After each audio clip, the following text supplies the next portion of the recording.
Welcome to my channel, a please that bring your story about the love of a mafia boss. Now let's listen. The weight of 12 years settles differently on silk sheets than it does on skin. I learned this the way I learned everything in Giovanni Martelli's world, through careful observation and practiced silence. The bedroom ceiling of our Tuscan villa held more of my attention than my husband ever had, its frescoed angels witnessing the slow calcification of what had once been called love. At 34, I had perfected the art of existing beautifully without actually living. The woman in the mirror each morning was a masterpiece of controlled presentation. Honey blonde hair arranged in loose waves that cost more to maintain than most people's monthly rent. Skin maintained through treatments I endured rather than enjoyed. Clothing selected not for comfort, but for the image Giovanni required his wife to project. Mrs. Martelli, they called me at charity galas and business dinners. Never Beatrice. That girl had disappeared somewhere between the wedding vows at 22 and the realization, years later, that I had married not a man but a carefully constructed empire that required a decorative centerpiece.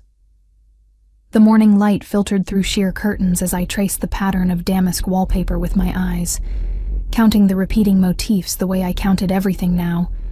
Breaths, steps, hours until the next required appearance. Giovanni's side of the bed had been empty when I woke, though the indentation in his pillow suggested he'd slept there at some point during the night. Or perhaps he simply wanted me to think he had. 12 years of marriage to a man who controlled information like currency had taught me to trust nothing, not even the evidence of empty spaces. I rose with the practiced grace of someone who had learned that every movement might be observed, evaluated, judged. The marble floor was cold beneath my bare feet as I moved through our bedroom suite, a space larger than the entire apartment I'd shared with 3 roommates when Giovanni first noticed me. Noticed. Such a passive word for what had actually happened. He had selected me, pursued me, claimed me with the same focused intensity he brought to acquiring waterfront properties and eliminating business competitors. The bathroom mirror reflected a woman I sometimes struggled to recognize. Not because age had ravaged me. Giovanni's resources ensured I would remain preserved like a Renaissance painting, untouched by time's casual cruelty. No, the stranger in the mirror was someone else entirely. Someone whose eyes held the particular flatness that comes from years of performing emotion rather than feeling it. I applied moisturizer with methodical strokes, each gesture a meditation in numbness. The morning routine was sacred in its predictability, skincare that cost more per ounce than gold. Hair styled to appear effortlessly perfect. Clothing selected from a closet that could have housed a small boutique. All of it designed to present the image Giovanni required. Elegant, refined, utterly his. The scent of espresso drifted up from the kitchen as I descended the curved marble staircase, my hand barely grazing the wrought iron railing. Our villa perched on a cliff overlooking the Tyrrhenian Sea, all honey-colored stone and terracotta roofs, a monument to old money and older power. Giovanni had bought it the year we married, though I'd learned not to use the word we when discussing his acquisitions. What was his remained distinctly his. I was simply permitted to exist within it. Hazel was already in the kitchen, her capable hands moving through the familiar choreography of breakfast preparation. She'd been with the household for 8 years, long enough to understand the unspoken rules, the invisible boundaries. At 47, she maintained the kind of professional discretion that Giovanni valued above almost any other quality. She knew when to see things and when to develop convenient blindness. "Good morning, Mrs. Martelli," she said, not quite meeting my eyes as she set a place at the breakfast table. The formal dining room remained unused these days. Giovanni preferred taking his meals in his study when home, and I'd grown accustomed to the smaller intimacy of the kitchen table, even if intimacy was an illusion. "Good morning." My voice carried the practiced warmth expected of an employer who treated staff well. Giovanni insisted on this performance too, benevolent aristocracy, gracious in our privilege. Never mind that I had no actual power in this household, no authority to make decisions beyond selecting which designer dress to wear To which obligation? Mr. Martelli left early this morning. He said he won't be back until late evening. Hazel's tone remained carefully neutral, but I caught the slight hesitation, the way her gaze flickered toward the coffee cup she was filling. She knew something. The staff always knew things before I did.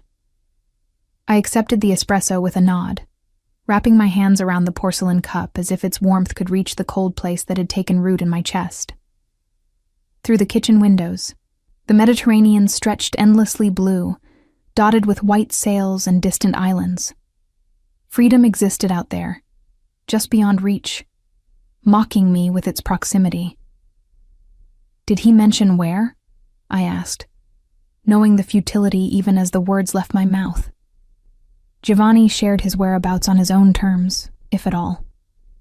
His business, the legitimate facade of real estate development masking the machinery of influence, coercion, and calculated violence that actually sustained his empire, operated in shadows he had no intention of illuminating for me. He didn't say. Hazel set down a plate of fruit and pastries, arranging them with more care than necessary. But he seemed distracted. Distracted. The word hung in the air between us, weighted with implication. I'd noticed it too over the past few months. The way Giovanni's attention had shifted, how conversations died when I entered rooms, the increase in late meetings and sudden trips. At first, I'd attributed it to business concerns, the usual pressures of maintaining power in a world where competitors circled like sharks, scenting blood in the water. But intuition, that voice I'd learned to suppress, had been whispering a different truth. I sipped the espresso, letting its bitterness coat my tongue. Thank you, Hazel. I'll take breakfast in the garden. The courtyard garden was my sanctuary, the one space Giovanni had permitted me to shape according to my own preferences. Lavender and rosemary grew in terracotta pots, their scents mixing with the salt air. Climbing jasmine covered the stone walls, white blooms like stars against green foliage. Here, at least, something grew because I willed it to, not because Giovanni had orchestrated it. I settled into the wrought iron chair, the metal still cool from the night, and tried to taste the strawberries Hazel had selected. They were perfect. Deep red, impossibly sweet. I could catalog their perfection without actually experiencing it. Everything in my life had become this way. Beautiful, expensive, and utterly hollow. My phone rested on the table beside my plate, its screen dark and silent. Once, it had felt like a lifeline to the world beyond these walls. Now it served primarily as a reminder of my isolation. The contacts list contained numbers for caterers, florists, personal shoppers, the infrastructure required to maintain my role. Friends from before the marriage had drifted away over the years, unable to bridge the growing distance between my performed life and their authentic ones. And I'd let them go, too tired from the daily performance to maintain connections that required genuine pieces of myself. The morning stretched ahead with its usual emptiness. A workout with the personal trainer Giovanni had hired. A session with the stylist who maintained my hair. Perhaps a visit to the foundation I nominally chaired, another of Giovanni's carefully constructed proofs of our respectability. Hours to fill with activities that created the illusion of purpose while changing nothing fundamental about my existence. I was scrolling through my calendar, confirming appointments I didn't care about, when the phone buzzed in my hand. A text from an unknown number. For a moment, I considered ignoring it. Wrong numbers were common enough. But something made me open it. The message contained no words, just a photograph. Giovanni and a woman I'd never seen before, sitting close together at a restaurant I recognized. One of the exclusive places near the coast, the kind that didn't advertise because the right people already knew about it. Her hand rested on his arm, with casual familiarity. His expression held a warmth I hadn't seen directed at me in years. The timestamp on the photo was from last night. My hand shook slightly as I stared at the screen. Not surprise exactly. Some part of me had known, the way you know a storm is coming before the first drops fall. But seeing it rendered explicit, photographed and delivered like evidence in a trial, brought a clarity that felt like ice water in my veins. Another text arrived. Then another. More photos spanning weeks, maybe months. Giovanni and this woman, younger than me, dark-haired, beautiful in an entirely different way, at various locations. A hotel entrance, walking along a private beach, his hand at the small of her back in a gesture of possession that mirrored how he'd once touched me. I set the phone down carefully, afraid I might drop it otherwise. The jasmine scent seemed overwhelming suddenly, cloying rather than sweet. The garden walls that had felt like sanctuary now felt like the borders of my cage. 12 years. I'd given 12 years to being Mrs. Giovanni Martelli, to existing as the elegant, obedient shadow of a man who treated love as another form of acquisition. I'd suppressed my own desires, my own voice, my own identity until I wasn't certain what remained beneath the performance. And now, apparently, I was being replaced. Upgraded. Exchanged for a newer model who didn't yet know the price of being chosen by Giovanni Martelli. The rational part of my mind, the part that had learned to survive by being practical, by accepting reality rather than fighting it, whispered that this was inevitable. Men like Giovanni didn't maintain monogamy unless it served their purposes. Power and desire moved in the same channels for them, both requiring constant assertion, constant conquest. I had been naive to expect anything different. But beneath the rational acceptance, something else stirred. Something I thought I'd successfully buried under years of compliance and careful silence. Rage. Not the hot, explosive kind that burned out quickly. This was cold, crystalline fury that clarified rather than clouded. I was angry not because I loved Giovanni. That illusion had died years ago, suffocated under the weight of his control. But because I'd allowed myself to become this. A beautifully maintained possession that could be discarded when it no longer pleased its owner. I picked up the phone again, studying the woman's face in the photographs. She smiled at Giovanni with genuine warmth, unaware that his love was a Venus flytrap, beautiful and lethal. Part of me wanted to warn her, to send her a message outlining exactly what awaited her. The slow erosion of self, the gradual realization that being chosen by Giovanni meant being consumed by him.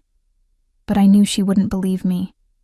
I wouldn't have believed me either, at 20, whatever she was, dazzled by power and attention. The sound of footsteps on the stone path made me look up. Hazel approached with fresh coffee, her expression carefully neutral, but I saw the question in her eyes.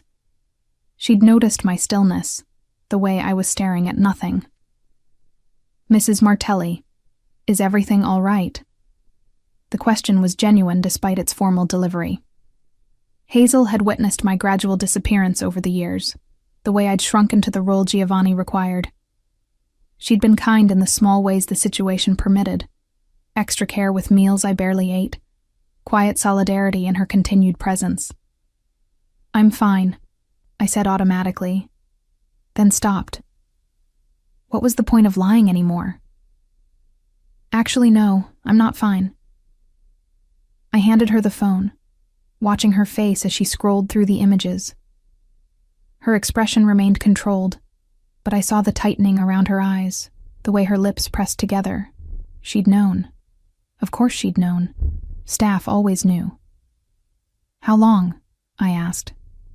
"Mrs. Martelli, Please, just tell me the truth. How long has this been going on?"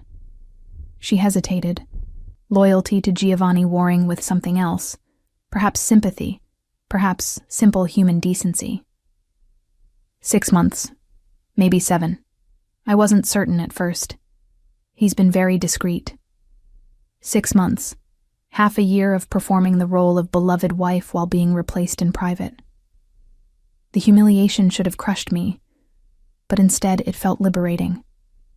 The pretense was over. Whatever came next, at least it would be real. "Thank you," I said, taking back the phone. "For telling me the truth." Hazel's hand touched my shoulder briefly, a gesture of comfort that violated every professional boundary Giovanni had established. "What will you do?" That was the question, wasn't it?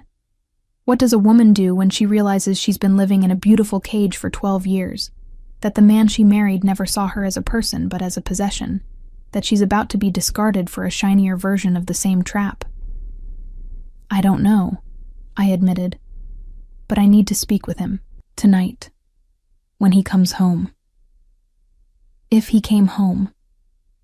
Given the photographs, there was every possibility he'd spend the night elsewhere, with her, no longer bothering with the pretense that our marriage meant anything beyond legal convenience and social appearance. The day passed in strange detachment. I moved through my scheduled appointments like an automaton, smiling at the trainer, nodding at the stylist, signing checks at the foundation office. But beneath the performance, my mind raced through scenarios, possibilities, implications. Divorce seemed the obvious answer, except nothing was obvious when it came to Giovanni. Men like him didn't simply let their wives walk away. I knew too much about the machinery of his empire, had witnessed too many private conversations and business dealings. Even without intending to, I'd absorbed information that could damage him if it reached the wrong ears. He would see my departure as a threat to be managed, a problem to be solved. But staying was no longer an option. The photographs had shattered whatever thin hope I'd maintained that our marriage might eventually transform into something mutual, something resembling partnership. I couldn't continue performing for an audience that had already moved on to the next show. By evening, I'd made my decision. I would confront Giovanni, demand the truth, and insist on separation. The details could be negotiated. I wasn't naive enough to think I'd simply walk away with nothing. But I needed to establish that I was no longer his to control, that whatever came next would involve my consent, my choices. I dressed for the confrontation the way one might dress for battle, selecting a simple black dress that required no explanation. Minimal jewelry, hair pulled back from my face. When I looked in the mirror, I saw not the decorative wife Giovanni had curated, but someone harder, clearer, someone who had nothing left to lose. He arrived home just after 10, the sound of his car in the drive sending adrenaline flooding through my system.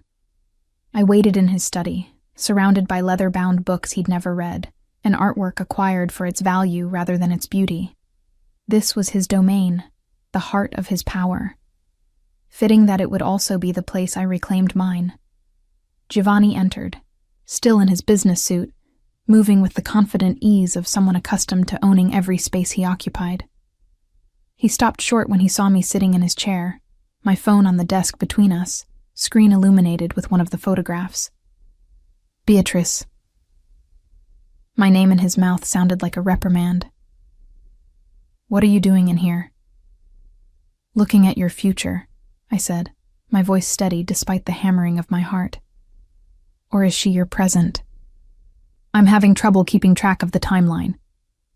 His expression shuddered immediately, the warmth draining from his features. This was the Giovanni most people knew. Cold, calculating, dangerous. I'd seen glimpses of it directed at others over the years. Now it focused entirely on me. "You're hysterical," he said dismissively, moving to take the phone. "Someone is clearly trying to cause trouble. You know how many people would love to drive a wedge between us." I pulled the phone back, standing so we faced each other across the desk. "I'm not hysterical. I'm finally seeing clearly. 6 months, Giovanni. At least 6 months you've been with her. Don't insult me by denying it." Something flickered in his eyes. Surprise, perhaps, that I knew specific details. He'd underestimated me, assumed that years of compliance meant permanent blindness. "What do you want, Beatrice? Money? You already have access to everything you need." "I want a divorce." The words hung between us, simple and devastating. Giovanni's jaw tightened. his hands curling into fists at his sides. When he spoke, his voice was very low, very controlled, the tone that usually preceded violence, though he'd never raised a hand to me. He didn't need to. He had other ways of making people suffer. That's not going to happen. Why not? You clearly want someone else. Let me go. Give me enough to start over somewhere new. We can both move on. He laughed, a sound without humor. You really don't understand, do you? You're my wife. Mine. What I do outside this marriage doesn't change that. You'll continue in your role, continue appearing at my side, continue being Mrs. Martelli. That's what you signed up for when you married me. I signed up for a partnership, for love, not to be a decorative object you keep on display while pursuing whatever you want on the side. Then you were naive. He circled the desk, moving closer. Love is a fantasy for children and fools. What we have is more valuable. Stability, security, position. You have a life most women dream of. You're throwing a tantrum because I have needs you can't meet. The cruelty was breathtaking in its casual delivery. After 12 years, he could still surprise me with his capacity to reduce me to nothing, to make my feelings sound like childish delusions rather than legitimate responses to betrayal. I want out, I repeated, refusing to back down despite every instinct screaming at me to retreat, to smooth this over, to return to the safety of silence. I want a divorce, and I want enough resources to build a life separate from you. Giovanni's hand shot out, gripping my wrist hard enough to bruise. You want? You want? His voice rose for the first time, control slipping. You have no idea what you're asking for. No idea what would happen if you tried to leave me. Who would you be without me? A nobody from nowhere with no money, no connections, no protection. You'd be destroyed within a month. I met his eyes, refusing to flinch. Then I'll be destroyed. At least I'll be free. He released my wrist with a sound of disgust, turning away. This conversation is over. You're being emotional and irrational. We'll discuss this when you've calmed down. No. The word came out stronger than I expected. We're discussing this now. I'm not calming down. I'm not going back to pretending. You want to be with her? Fine. But you don't get to keep me as backup. You don't get to have everything while I have nothing. Giovanni's phone rang, the specific tone he'd assigned to urgent business calls. He glanced at the screen, then back at me. We're not done here. Yes, we are. I picked up my phone, holding it like a shield. I'm done, Giovanni, with all of this. With you. He answered the call, his attention shifting immediately to whatever crisis required his management. As he turned away, already deep in conversation with whoever was on the other end, I realized with stunning clarity that this was exactly how our marriage had always been. Me desperately trying to make him see me. Him turning away to more important matters. I'd spent 12 years competing with his empire for scraps of his attention, and I'd always lost. I left his study, my legs shaking but my resolve hardening with each step. In our bedroom, I pulled out my suitcase and began packing, my movements automatic. Clothes, toiletries, the few pieces of jewelry that had belonged to my mother. Not much in the end. 12 years reduced to a single bag. My phone rang 17 times over the next few hours. Giovanni, calling from whatever room he'd moved to, probably expecting me to answer, to apologize, to return to my designated place. Each time, I silenced the call. Each time, I felt a little more certain that I was doing the right thing. By 3 a.m, the house was silent. I heard Giovanni leave, the rumble of his car in the drive, the sound receding into the distance. Business, probably. Or perhaps he was going to her. To the woman who didn't yet know that being chosen by Giovanni Martelli meant being owned by him. I stood at the bedroom window, looking out at the sea. The moon painted a silver path across the water, leading away from the villa, away from the prison I'd decorated so beautifully. Somewhere out there was a version of Beatrice who still existed, who hadn't been entirely erased by 12 years of being Mrs. Martelli. I picked up my suitcase and walked downstairs, my footsteps echoing in the empty halls. I left the lights on, the doors unlocked. Let Giovanni come home to this. Evidence that I'd been here, that I'd left deliberately, that this was a choice rather than a tragedy. The night air tasted like salt and freedom as I walked down the drive toward the road, toward the unknown. I didn't know where I was going, didn't have a plan beyond getting away from this place. But for the first time in 12 years, I was moving forward because I wanted to, not because I was told to. Behind me, the villa stood against the sky, beautiful and cold. Giovanni's monument to power and control, as empty now as it had always been. I didn't look back. The road from the villa descended in switchbacks toward the coastal town, each turn offering glimpses of the sea, catching moonlight like scattered diamonds. My suitcase wheels rattled against the uneven pavement, a sound that seemed impossibly loud in the pre-dawn quiet. I'd walked perhaps 2 kilometers when the first threads of doubt began weaving through my certainty. Where exactly was I going? The question had seemed irrelevant when I was focused on simply leaving, on putting distance between myself and the cage I'd finally recognized. But now, with the adrenaline ebbing and reality asserting itself, the logistics of escape became unavoidable. I had my phone, my mother's jewelry, clothes selected more for their quality than practicality. I had no car. Giovanni controlled all vehicles and their keys. I had credit cards that he could freeze with a single phone call. I had the name Mrs. Martelli, which would be recognized everywhere in this region, making anonymity impossible. I'd been so focused on breaking free that I hadn't considered what came after the breaking. The town square was empty when I reached it, shops shuttered, cafes dark. A stray cat regarded me from atop a fountain, green eyes reflecting my phone's light as I scrolled through contacts, looking for anyone who might help. But Giovanni's influence had been thorough. Friends from before the marriage had drifted away or been deliberately separated from me. The women I'd met through charity functions were acquaintances at best, bound to me only through the social currency Giovanni's name provided. Remove that, and what remained? I sat on the fountain's edge, the stone cold through my thin dress, and forced myself to think strategically. The train station opened at 5. I could buy a ticket to Rome using one of the credit cards before Giovanni thought to cancel them. From Rome, I could access my personal bank account, modest, but mine, containing the small inheritances from my parents that Giovanni had never managed to absorb into his empire. It wouldn't be much, but it would be enough to disappear for a while, to figure out the next step. The plan felt fragile, held together by hope and timing, but it was something. Movement, progress. I was checking the train schedule on my phone when I noticed the messages. Not from Giovanni. Those had stopped after the 17th call.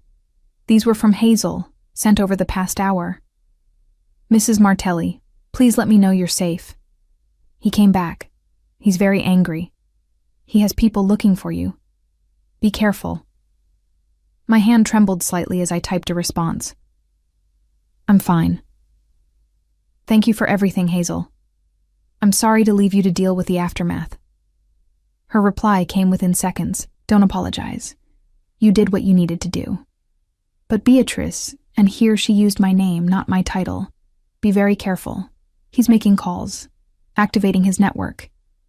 You know what he's capable of when he feels he's lost control. I did know. I'd seen what happened to business partners who betrayed him, to competitors who challenged him, to anyone who threatened his carefully constructed empire. Giovanni didn't tolerate defiance. He eliminated it, one way or another. The fact that I'd been his wife for 12 years wouldn't protect me from that fundamental aspect of his nature. If anything, it made the betrayal worse in his eyes. I'd belonged to him, and I'd chosen to stop belonging. Another message from Hazel. He's saying you're mentally unstable, that you need help. He's already called Dr. Ricci. Dr. Ricci, the private physician Giovanni kept on retainer, the one who wrote prescriptions and medical reports according to whatever Giovanni required. Of course, that would be his strategy. Paint me as hysterical, mentally unwell, incapable of rational decision-making. It discredited anything I might say about him while providing justification for forcing me back under his control. A concerned husband trying to help his troubled wife. The narrative practically wrote itself. I stood, grabbing my suitcase, suddenly aware of how exposed I was. The town square, with its open spaces and streetlights, felt like a stage. Giovanni had security cameras throughout the region, connections to local police, eyes everywhere. Staying here was foolish. I needed to move, to reach the train station early, to be on the first train out before his network fully mobilized. The walk to the station took 40 minutes, my feet protesting in shoes designed for aesthetic rather than function. By the time I reached the platform, the sky was just beginning to lighten, dawn painting the horizon in shades of rose and gold. Beautiful, like everything in this region. Beauty that masked corruption, that made people forget to ask hard questions about where money came from and what it had bought. The ticket booth wouldn't open for another 30 minutes. I found a bench in a shadowed corner, trying to make myself small, invisible. Early morning travelers began arriving. A handful of commuters, a young couple with backpacks, an elderly woman with a shopping bag. Normal people living normal lives, unaware that the woman hunched on the bench nearby was fleeing from a man whose power could reshape their reality if he chose to notice them. My phone buzzed. Not Hazel this time. A number I didn't recognize. I almost didn't answer, but curiosity, or perhaps the hope that someone might offer help, made me accept the call. Beatrice. The voice was male, professional, unfamiliar. My name is Eric Silva. I work for your husband. He's asked me to locate you and facilitate your safe return home. Everything in his tone suggested concern, efficiency, helpfulness, but I'd learned to hear the machinery behind pleasant words. I'm not coming back. I understand you're upset. Mr. Martelli explained that you've been under tremendous stress lately. He's very worried about you, as are we all. If you'll just tell me where you are, I can have a car there within minutes to bring you home. Dr. Ricci is standing by to provide whatever support you need. The script was so obvious it would have been laughable if it weren't terrifying. Support, in this context, probably meant sedation and confinement until I could be convinced or coerced back into compliance. Tell Giovanni I'm filing for divorce. He can have his lawyer contact mine once I've retained one. Mrs. Martelli, I don't think you understand the complexity of your situation. Your husband controls considerable resources, access to your accounts, your property, even your health care. Acting impulsively right now could have serious consequences for you. Let us help you. Come home, rest, think about this more carefully. I've been thinking about it for 12 years. I'm done thinking. I ended the call and immediately turned off my phone, removing the SIM card the way I'd once seen in a movie. Probably too late. They'd already triangulated my position if they were competent. But at least they couldn't track me in real time from this point forward. The ticket booth opened. I approached with what I hoped was casual confidence, requesting a ticket to Rome on the next train. The clerk, a middle-aged woman with tired eyes, processed the transaction without particular interest. The credit card went through. I accepted the ticket with hands that wanted to shake but didn't, and returned to my shadowed bench to wait. 20 minutes. The first train departed in 20 minutes. Each second felt like an hour. A black car pulled into the station parking lot. My heart stopped, then resumed at triple speed.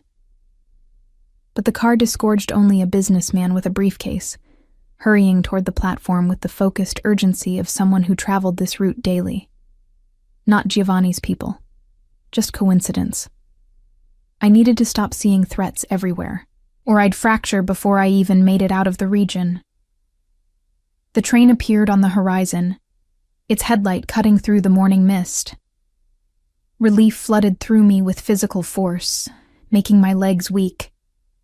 I stood, gripping my suitcase handle, positioning myself to board quickly once the doors opened.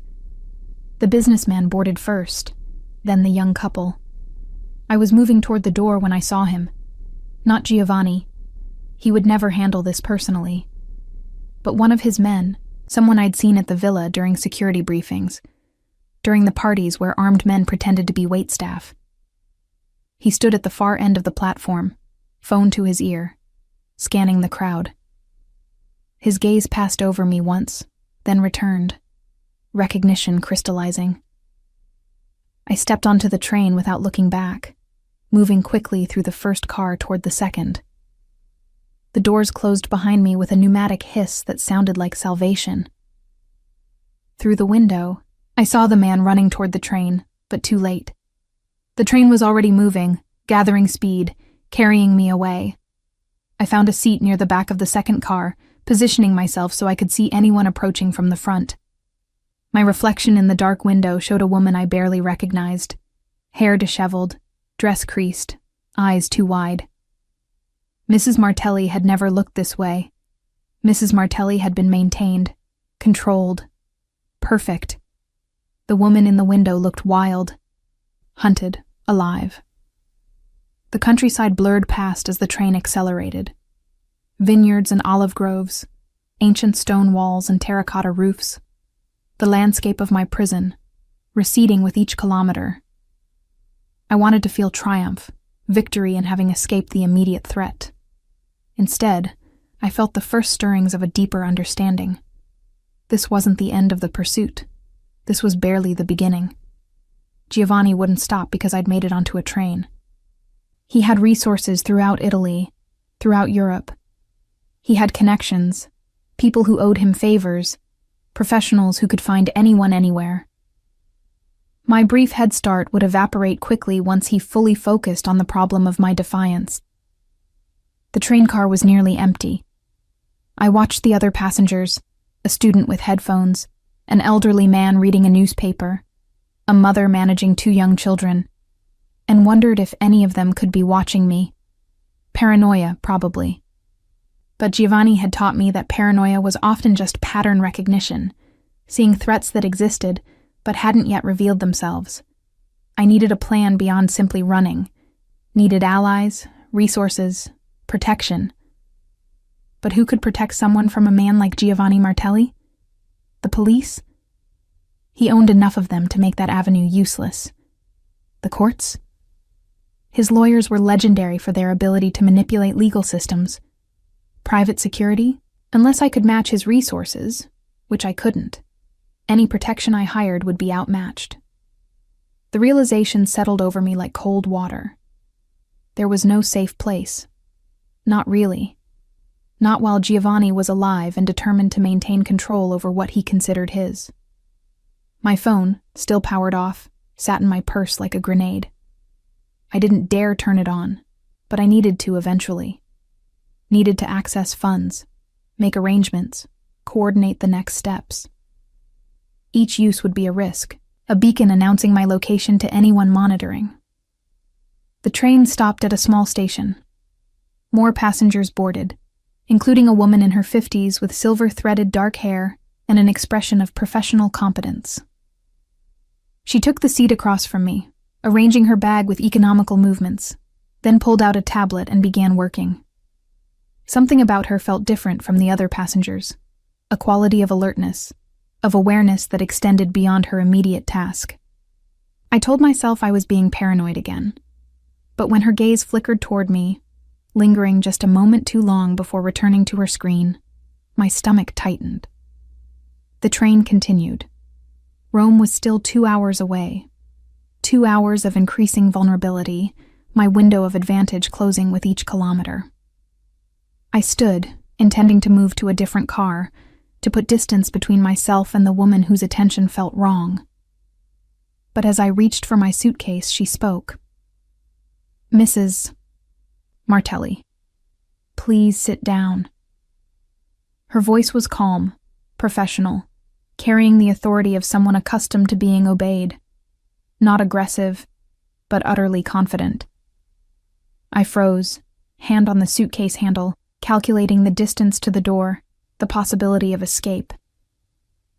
"I'm not here to hurt you," she continued, still not looking up from her tablet.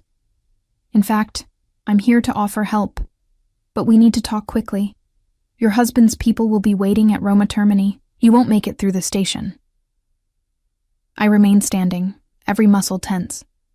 "Who are you?" "My name is Carmen Smith. I'm a private investigator specializing in cases like yours. I've been tracking your husband's activities for quite some time." She finally looked up, meeting my eyes with an expression that mixed sympathy and professional assessment. "You're not the first woman he's done this to, Mrs. Martelli. But if you're smart and willing to trust me for the next few hours, you might be the first one who actually escapes." The claim was outrageous, but something in her demeanor, the lack of threat, the detailed knowledge she'd already demonstrated simply by being here, made me hesitate. "What do you mean, not the first woman?" "Sit down," she said again, gesturing to the seat. "And I'll explain. But please, sit. Standing draws attention, and there are at least 2 other people on this train who are definitely working for your husband. They haven't identified you yet, but they will if you keep making yourself obvious." Against every instinct screaming at me to run, I sat. Carmen's attention returned to her tablet, but she spoke quietly. Her words meant only for me. "Before you, there was Alessandra. Before her, Francesca. Before her, going back 15 years, at least 4 other women. They all married Giovanni Martelli thinking they'd found love or security or whatever narrative he fed them. And they all disappeared quietly when they became inconvenient. Divorce, but the kind where the woman receives a settlement in exchange for complete silence and compliance. Non-disclosure agreements, legal restrictions on ever speaking about the marriage or its dissolution. They're bought out of his life and essentially erased." My throat felt tight. "How do you know this?" "Because Alessandra hired me 3 years ago when she started suspecting she was being replaced. She wanted evidence for divorce proceedings. By the time I'd gathered what she needed, she'd already been convinced to take the settlement and disappear. But I kept investigating, because something about the pattern bothered me. And then I found Francesca, and Maria, and Lucia, all following the same trajectory, chosen young, controlled completely, discarded when they developed too much autonomy, or he found someone he liked better. The train swayed around a curve, making me grip the armrest. "Why are you telling me this?" "Because you left before taking the settlement. You ran, which none of the others did. That changes the game. Giovanni can't simply erase you now. You're a loose end, and he doesn't tolerate those. You know too much about his business, his connections, his methods. The fact that you're his wife gives you legal standing he'd prefer you didn't have. And your very public departure last night. Yes, I know about that. Means you can't simply vanish quietly. Too many people know you left. Too many witnesses. So I'm in more danger now because I ran? You're in different danger. More immediate, but also more opportunity. If you're willing to fight instead of hiding, there are people who would very much like to talk with you about what you've witnessed during your marriage. People who've been trying to build cases against Giovanni Martelli for years, but who lack the inside testimony that could actually make charges stick." She meant law enforcement. Prosecutors. The ones Giovanni had spent years bribing and intimidating and staying 10 steps ahead of. She was suggesting I become an informant, a witness, a threat to everything Giovanni had built. "He'll kill me," I said flatly. "If I testify against him, he'll have me killed." "Probably he'll try," Carmen agreed with disturbing casualness. "Which is why witness protection exists. New identity, new location, resources to start over completely. It's not perfect, and it's not easy. But it's better than spending the rest of your life looking over your shoulder while trying to survive on whatever savings you've managed to hide." The mother with 2 children moved past us toward the bathroom, her younger child crying about something. Normal life, continuing obliviously. I envied them with sudden fierce intensity, the simplicity of their concerns, the absence of men like Giovanni from their reality. "Why should I trust you?" I asked Carmen. "For all I know, you work for him. This whole thing could be a setup." "It could be," she acknowledged, "but it's not. Here's what I can prove." She turned her tablet toward me, showing a photograph of Giovanni with a woman I didn't recognize. "This is Francesca Greco, his 3rd wife, photographed 3 months before she disappeared from public life. Notice anything familiar?" The restaurant was the same one from the photos sent to my phone. The intimacy of Giovanni's posture was identical, history repeating itself with different actors. And here, another photo, this time showing multiple women's faces in a grid. These are all the women I've identified who were involved with Giovanni Martelli and subsequently vanished from their previous lives. Some took settlements, some just disappeared. I've spent 3 years documenting this pattern because eventually, someone was going to be smart enough or desperate enough to fight back. You're that person, Mrs. Martelli. The question is whether you're brave enough to finish what you started when you walked out last night. The train began slowing for another station. Carmen checked her watch, then looked at me directly.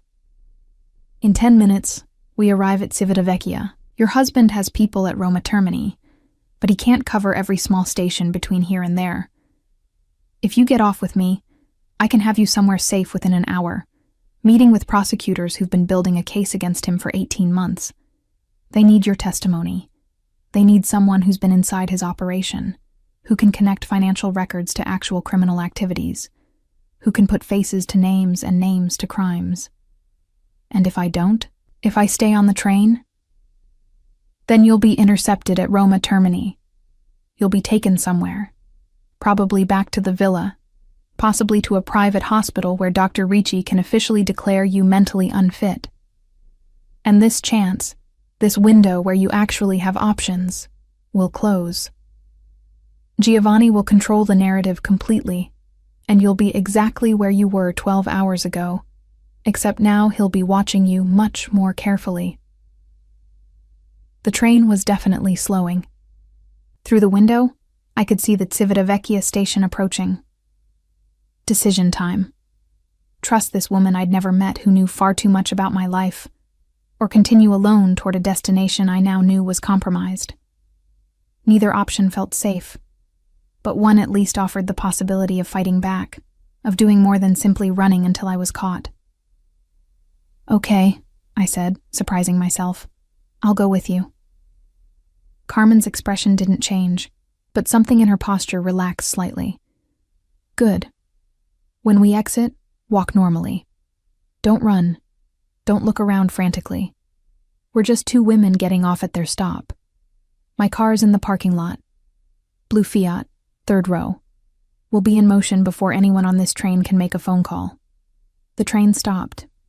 We stood, gathered our bags, moved toward the door with the casual, unhurried motion of people who'd taken this route 100 times before. My heart hammered against my ribs, but externally, I maintained the calm facade that 12 years as Mrs. Martelli had trained into me. The platform was nearly empty. Early morning, midweek, small station. We walked past the ticket booth, past the waiting room, into the parking lot where the blue Fiat waited exactly where Carmen had described. She opened the doors, and I slid into the passenger seat, pulling my suitcase onto my lap because there was no time to load it properly. Carmen started the engine, backed out of the space, navigated toward the exit with practiced ease. Only when we were on the main road, the station receding behind us, did I allow myself to believe we'd actually made it off the train without incident. "Where are we going?" I asked. "Safe house outside Tarquinia. About 30 minutes from here. The prosecutors I mentioned are already there, waiting. They'll explain everything. What they have, what they need, what protection they can offer." Carmen glanced at me briefly before returning her attention to the road. And Mrs. Martelli? You should know that once you start talking, once you officially agree to cooperate, there's no going back. Giovanni will know you've become a threat. Whatever restraint he might have shown before, that will disappear. He already wants me back under his control. How much worse can it get? Carmen's smile was grim. You'd be surprised, but for what it's worth, I think you're making the right choice. Sometimes the only way out is through, even when through looks like fire. We drove in silence for several minutes, the morning sun climbing higher, burning off the coastal mist. I watched the landscape pass, ancient ruins scattered across fields, modern buildings mixed with structures centuries old. Italy was like that, past and present layered together, impossible to separate. My phone, still powered off, felt like a bomb in my purse. Giovanni would be desperate to contact me by now, to regain control of the narrative. He'd be making calls, activating networks, applying pressure to every point where I might appear. The man who'd been my husband for 12 years, who'd claimed to love me in his way, would now devote all his considerable resources to forcing me back into the cage I'd escaped. The irony wasn't lost on me. For 12 years I'd wanted Giovanni to focus on me, to see me as more than an acquisition or an accessory. Now I finally had his full attention, and it was the most dangerous thing that had ever happened to me. We turned off the main road onto a smaller track leading toward a farmhouse set back from the highway, partially hidden by olive trees. Security cameras were visible on the corners of the building. A black car sat in the drive. That's the prosecutor's vehicle, Carmen said. They're already here.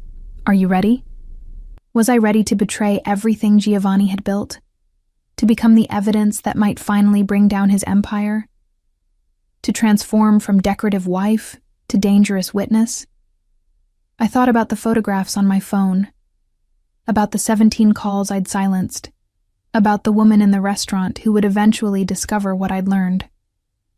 I thought about 12 years of existing without living, of being beautiful and empty and utterly controlled. Yes, I said. I'm ready. Carmen parked the car, and together we walked toward the farmhouse door, toward whatever came next.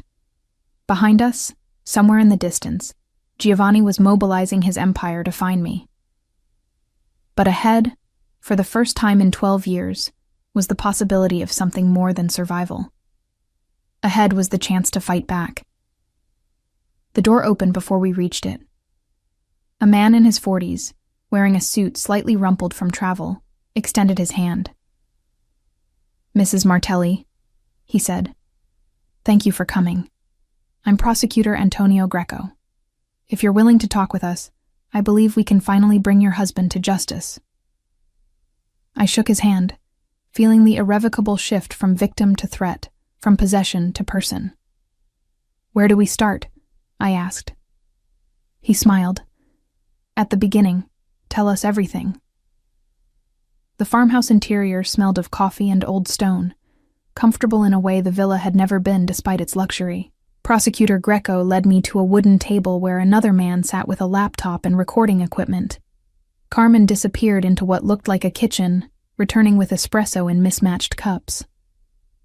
This is investigator Paolo Monti, Greco said, gesturing to his colleague. We've been building a case against your husband for 18 months. We have financial records, surveillance transcripts, testimony from several of his associates who've agreed to cooperate. But what we're missing is someone who can connect the documents to actual events, who can verify that specific transactions corresponded to specific criminal activities. I wrapped my hands around the espresso cup, its warmth grounding me. I don't know much about his business operations. He kept me separate from that world. But you observed things, Monty said, his voice gentle. You attended dinners, met his associates, overheard conversations. You lived in the heart of his empire for 12 years. Trust me, you know more than you think. Greco opened a folder, spreading photographs across the table. Men's faces, some I recognized, Many I didn't. Let's start simple. Can you identify which of these people visited your home over the past few years? I leaned forward, studying the images. Him, I said, pointing to a silver-haired man with cold eyes. He came to dinner about 6 months ago. Giovanni called him Luca. They talked in the study for several hours after we ate. Luca Marino, Greco confirmed, making a note. Regional coordinator for Martelli's money laundering operations. What was the date, if you remember? I closed my eyes, reconstructing the evening. October 14th. I remember because it was my birthday, though no one mentioned it. They served ossobuco because Giovanni wanted to impress his guest. And you heard nothing of their conversation? Giovanni always sent me away when he discussed business. But I remember Luca was agitated when they came out. He kept saying something about containers and timing issues. And Giovanni was angry, though he hid it well. I saw it in how tightly he held his wine glass. This was how we worked for the next 3 hours, Greco and Monty showing me photographs, documents, timelines, and me filling in details that seemed insignificant in isolation, but apparently formed patterns when combined with what they already knew. Names matched to faces, dates confirmed or corrected, conversations remembered in fragments.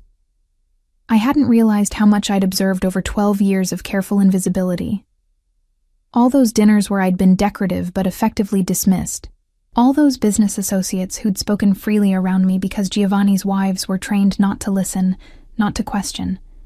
I'd been absorbing information without realizing it, building an archive of evidence in my memory.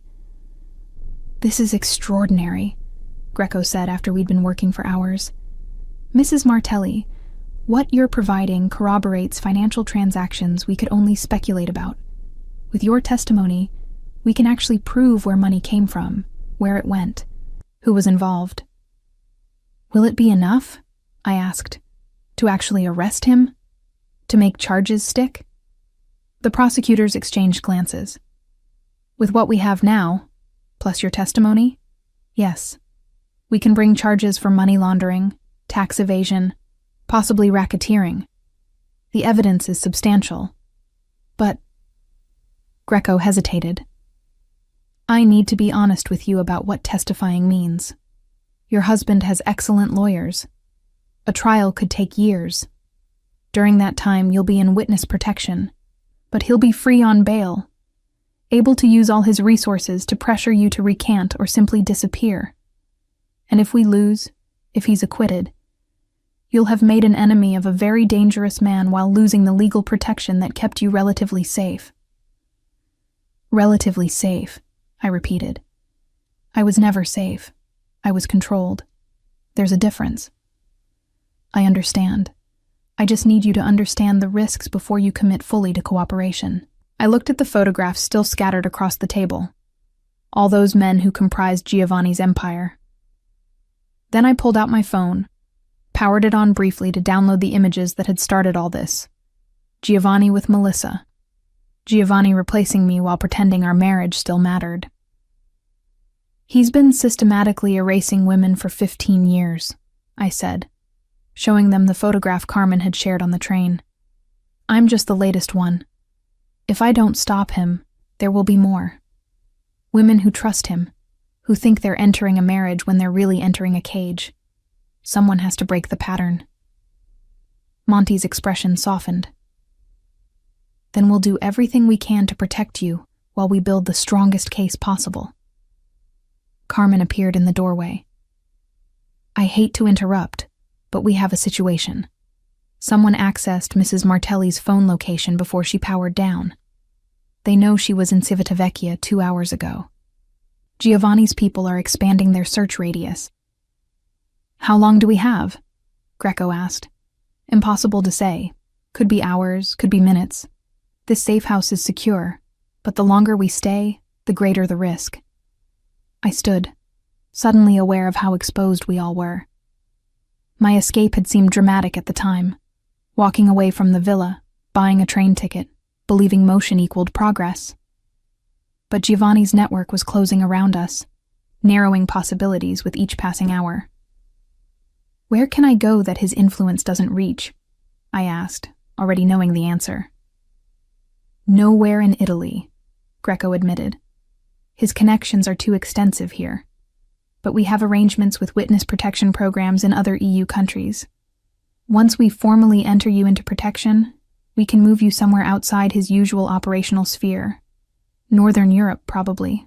Scandinavia." "I've never been to Scandinavia. Don't speak the languages." "You'll learn, and you won't be completely alone. There are support systems, resources. It's not ideal, but it's survival." Survival. For 12 years, I'd been surviving. Existing, really, in a state of suspended animation. Now I was being offered actual survival, the difficult kind that required active participation rather than passive endurance. "How quickly can we move?" I asked. "There are processes, paperwork. Normally it takes days to properly arrange witness protection. But given the immediate threat..." Greco pulled out his phone, stepping away to make a call.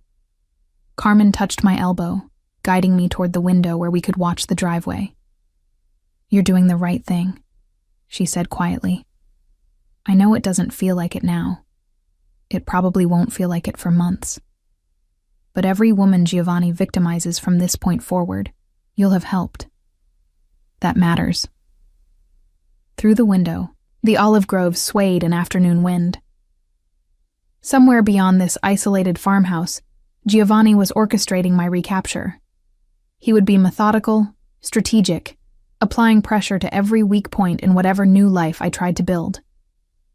The man who'd once showered me with flowers and expensive gifts was now deploying those same obsessive attention to detail toward destroying me. My phone buzzed. I'd forgotten to turn it back off after showing the prosecutors the photos. A message from Hazel. "He knows you talk to prosecutors. He's making arrangements. Please be careful." I showed Carmen the message. How could he possibly know that already? He has people everywhere. Police, government officials, probably some prosecutors' offices. Someone saw something, made a call. Or he's simply assuming the worst and acting accordingly. What kind of arrangements? Carmen's expression was grim. Nothing good. When men like Giovanni feel they're losing control, they become unpredictable. Dangerous in ways they usually aren't because they're too calculating. Right now, he's not calculating. He's reacting. Greco returned, his face set. "We have a problem. There's been a complication with the witness protection request. It's going to take at least 48 hours to process properly, and we don't have that kind of time. We need to move you now, but to where is the question?" "I know a place," Carmen said suddenly. "Off the books, not connected to any official channels. It's not perfect, but it'll buy us time." "Where?" I asked. "An old lighthouse on the coast north of here. Abandoned officially, but I maintain it as an emergency sanctuary for exactly these situations. Remote, defensible, no paper trail leading to it. We can get you there by boat, avoiding roads entirely." Greco looked skeptical. "An abandoned lighthouse? That's your solution? Better than anywhere Giovanni's people will think to look. They'll be watching train stations, bus terminals, airports, hotels. They'll be assuming she'll try to flee the region or hide in a city. The last place they'll search is a supposedly abandoned structure in a remote coastal location. How long can she stay there?" "Long enough for you to finish the witness protection paperwork. 3 days, maybe 4. There's food, water, basic supplies. It's not comfortable, but it's survivable." I looked between them. Carmen's determined confidence, Greco's concerned calculation. Neither option was good, but one at least existed outside the systems Giovanni had spent years infiltrating. "I'll go to the lighthouse," I decided. "If it buys time for the legal protection to be arranged properly, it's worth the isolation." Greco nodded reluctantly.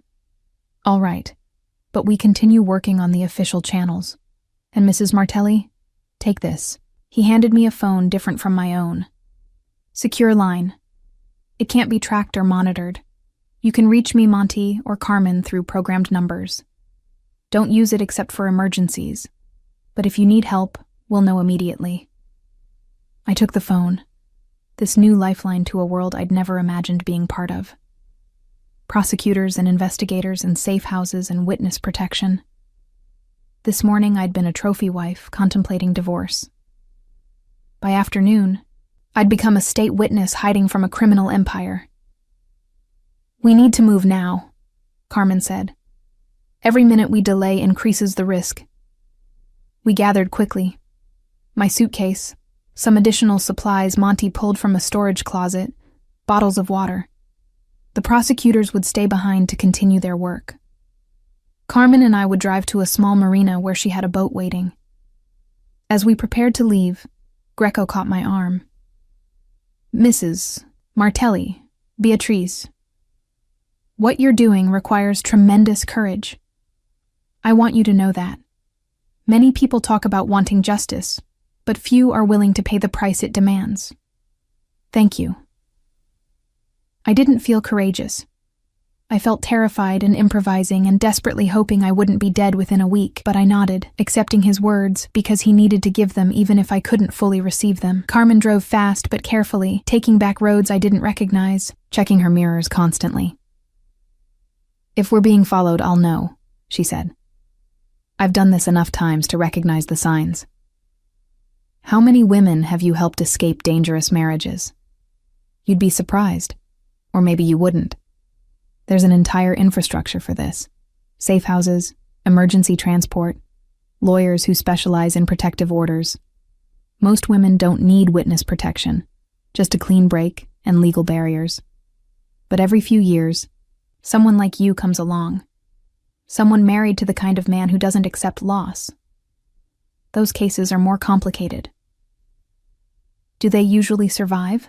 I asked, then immediately regretted the question. Carmen's pause before answering told me everything. Define survive. Do they live? Usually if they're smart and careful. Do they ever stop looking over their shoulders? Rarely. We reached the marina, if it could even be called that. More like a collection of weathered docks with small boats bobbing in gentle waves. Carmen led me to a modest speedboat with a covered cabin, helping me aboard before untying the moorings. The engine roared to life, and we pulled away from the dock, heading north along the coastline. The sun was lowering toward the horizon now, painting the water in shades of amber and rose. Beautiful, like everything in this country. Beauty that existed independent of human suffering, indifferent to the dramas playing out beneath its aesthetic perfection. The lighthouse is about an hour up the coast, Carmen shouted over the engine noise. No one's lived there for 20 years, officially condemned due to structural issues, but actually perfectly sound. I've reinforced it over the years for exactly this purpose. An hour of open water, exposed and visible to anyone watching the coast. I tried not to think about Giovanni's resources, about how many people might be searching right now. Tried to focus instead on the immediate sensation. Wind against my face, salt spray, the rhythmic slap of waves against the hull. The lighthouse appeared as the sun touched the horizon, a solitary white tower rising from rocky coastline. Just as Carmen had described. Abandoned looking, paint peeling, surrounded by warning signs about structural danger. But as we approached a small cove below it, I could see that someone had maintained a path up to the structure, steps cut into the rock face.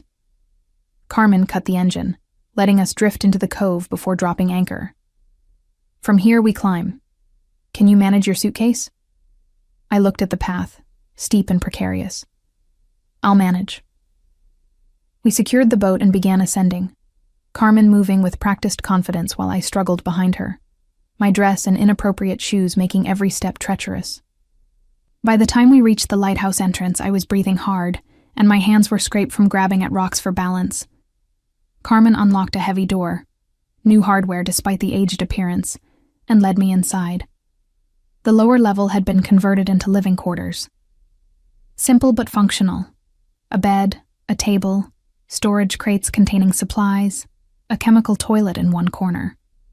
A battery-powered lantern provided light. Windows offered views of the sea in multiple directions. "It's not the villa," Carmen said dryly, reading my expression. "It's perfect," I replied, and meant it. Here, at least, I would see Giovanni's people coming.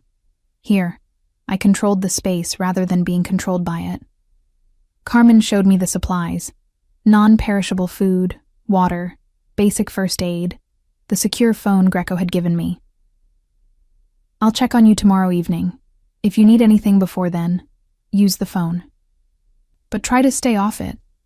Every transmission is a potential vulnerability." After she left, descending back to her boat and disappearing into the gathering dusk, I stood at the window watching the sea turn from copper to silver as the sun fully set.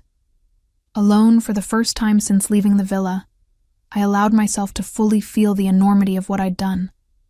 I'd destroyed my marriage, betrayed my husband. If a man like Giovanni could truly be betrayed by someone he'd never honestly partnered with. Agreed to testify against him in court, to help build the case that would hopefully end his criminal empire. And now I stood in an abandoned lighthouse, hiding from the man who'd once promised to love me forever, who'd meant instead that he would possess me forever. The night deepened. Stars emerged, brilliant in the absence of light pollution. I ate something from a can without tasting it, then lay on the narrow bed, listening to waves crash against rocks below. For 12 years, I'd existed in beautiful spaces: the villa, luxury hotels, expensive restaurants. I'd been surrounded by comfort and aesthetic perfection. And I'd been more alone than I was now, in this rough tower with peeling paint and basic provisions. The secure phone buzzed. A message from Hazel. "You're still alive. That's something. He's absolutely insane right now. Broke 3 pieces of furniture. I've never seen him this angry. Please stay hidden." I typed back, "I'm safe. Tell him nothing if he asks about me." I would never. You know that. I did know that. Hazel had been one of the few genuinely kind presences in my prison, someone who'd witnessed my gradual erasure and offered what small solidarities she could. Sleep eluded me despite exhaustion. Every sound, wind against the tower, waves, creaking stone, might be Giovanni's people discovering my location. Dawn came slowly, light spreading across the water like spilled mercury. I climbed the interior stairs to the lighthouse's lamp room, curious what view had guided ships for however many years this tower had operated. The glass was grimy but intact, offering a panoramic perspective of coastline stretching in both directions. Empty sea. No boats approaching. No one had found me yet. The day passed in strange suspension. I had books from Carmen's supplies, but couldn't focus enough to read. I had food, but no appetite. I had time, but nothing to fill it with except thoughts that circled endlessly through the same territory. Fear, regret, determination, doubt. By afternoon, I was climbing the walls of the lighthouse metaphorically and literally, pacing the circumference of the lamp room, watching the sea for any sign of approaching threat or promised rescue. The secure phone rang. Actually rang. Not just buzzed with a text. Greco's number. "Are you safe?" he asked without preamble. "Yes. Still here. Still alone." "Good. We've made progress on the protection arrangements. 48 hours more, maybe slightly less. Can you hold out?" "Do I have a choice?" "Always. You could still walk away from this. Try to negotiate with your husband directly." "No," I said firmly. "I couldn't. I've gone too far for that. He'd never trust me again, never let me have any autonomy. Better to finish what I started." That's what I needed to hear. Because, Beatrice, there's something you should know. Giovanni's offering a substantial reward for information on your location. €500,000 to anyone who helps him find you. That's going to make people very motivated to look. €500,000. More than most people would earn in a lifetime. The number made my isolation in the lighthouse suddenly feel desperately fragile. Does Carmen know? I'm calling her next. She'll take extra precautions. But you should be aware that the next 48 hours are critical. After that, you'll be officially protected, moved outside his reach. Until then, you're vulnerable. After he hung up, I stood at the window watching the sun descend again toward the horizon. 1 day down, 2 more to survive. I thought about Giovanni in the villa, surrounded by luxury and power, orchestrating the hunt for me with the same focused intensity he brought to everything. I thought about the woman in the photographs, Melissa, who would eventually discover what I'd learned. I thought about all the women before me, who'd simply accepted their settlements and disappeared quietly. And I thought about who I might become if I survived this. Not Mrs. Martelli anymore. Not the decorative trophy wife. But someone else entirely. Someone who'd chosen the hard path because it was the only path that didn't lead back to the cage. The second night fell. I secured the door, checked the windows, positioned myself where I could see both sea approaches. The secure phone stayed in my pocket. Carmen's promise of tomorrow's check-in my only connection to the world beyond this tower. I was alone. Truly alone. For the first time in my adult life, no one controlled my movements, my choices, my voice. It was terrifying. It was the beginning of freedom. The dawn of the second day brought fog, thick and gray, reducing visibility to mere meters. I stood in the lamp room watching it roll across the water like a living thing, obscuring the boundary between sea and sky. The isolation that had felt liberating yesterday now felt oppressive. In this white void, anything could approach unseen. I'd slept poorly again, waking at every sound, my mind constructing threats from innocent noises. The tower creaked as stone expanded with temperature changes. Wind whistled through gaps in the weathered structure. Each sound became a potential intruder in my imagination. Giovanni's men scaling the rocks, Carmen returning with bad news, the prosecutors changing their minds about protection. By mid-morning, the fog began to lift, revealing a sea that stretched empty in all directions. Relief flooded through me, followed immediately by a new anxiety. If I could see approaching vessels, they could see the lighthouse. My isolation was both shield and exposure. The secure phone buzzed. Carmen, weather delayed my departure. We'll reach you by evening instead of afternoon. Stay alert. Nothing to worry about. Just routine precaution. Nothing to worry about. Easy for her to say from wherever she was, connected to normal life, able to move freely. I was trapped in a tower waiting for either rescue or discovery, depending on who arrived first. I rationed the supplies carefully, unsure how long I might need them to last. Ate sparingly from cans that all tasted the same regardless of their labels. Drank water measured precisely. Tried to make my body smaller, less demanding, as though consuming less would make me less vulnerable. The afternoon stretched endlessly. I tried to occupy myself by cleaning the lamp room, using seawater and cloth scraps to remove decades of grime from the glass. The work was meditative, focusing my attention on immediate tasks rather than spiraling anxieties. Slowly, the view improved, offering clearer sight of the coastline. That's when I saw them. 2 boats, moving parallel to shore, methodically scanning. Too far to identify specific occupants, but the pattern of their search was unmistakable. They were looking for something. For someone. For me. I descended quickly to the living quarters, pulling back from the windows, trying to remember if I'd done anything to make the lighthouse look occupied. The door was secured. The windows showed only interior darkness. From the outside, it should appear exactly as abandoned as it was supposed to be. But Giovanni's people would be thorough. They might investigate every structure along this coastline, checking even seemingly impossible locations. The secure phone was in my hand before I consciously decided to use it. Carmen answered on the first ring. "There are boats," I said without greeting. 2 of them, searching the coastline, moving north to south.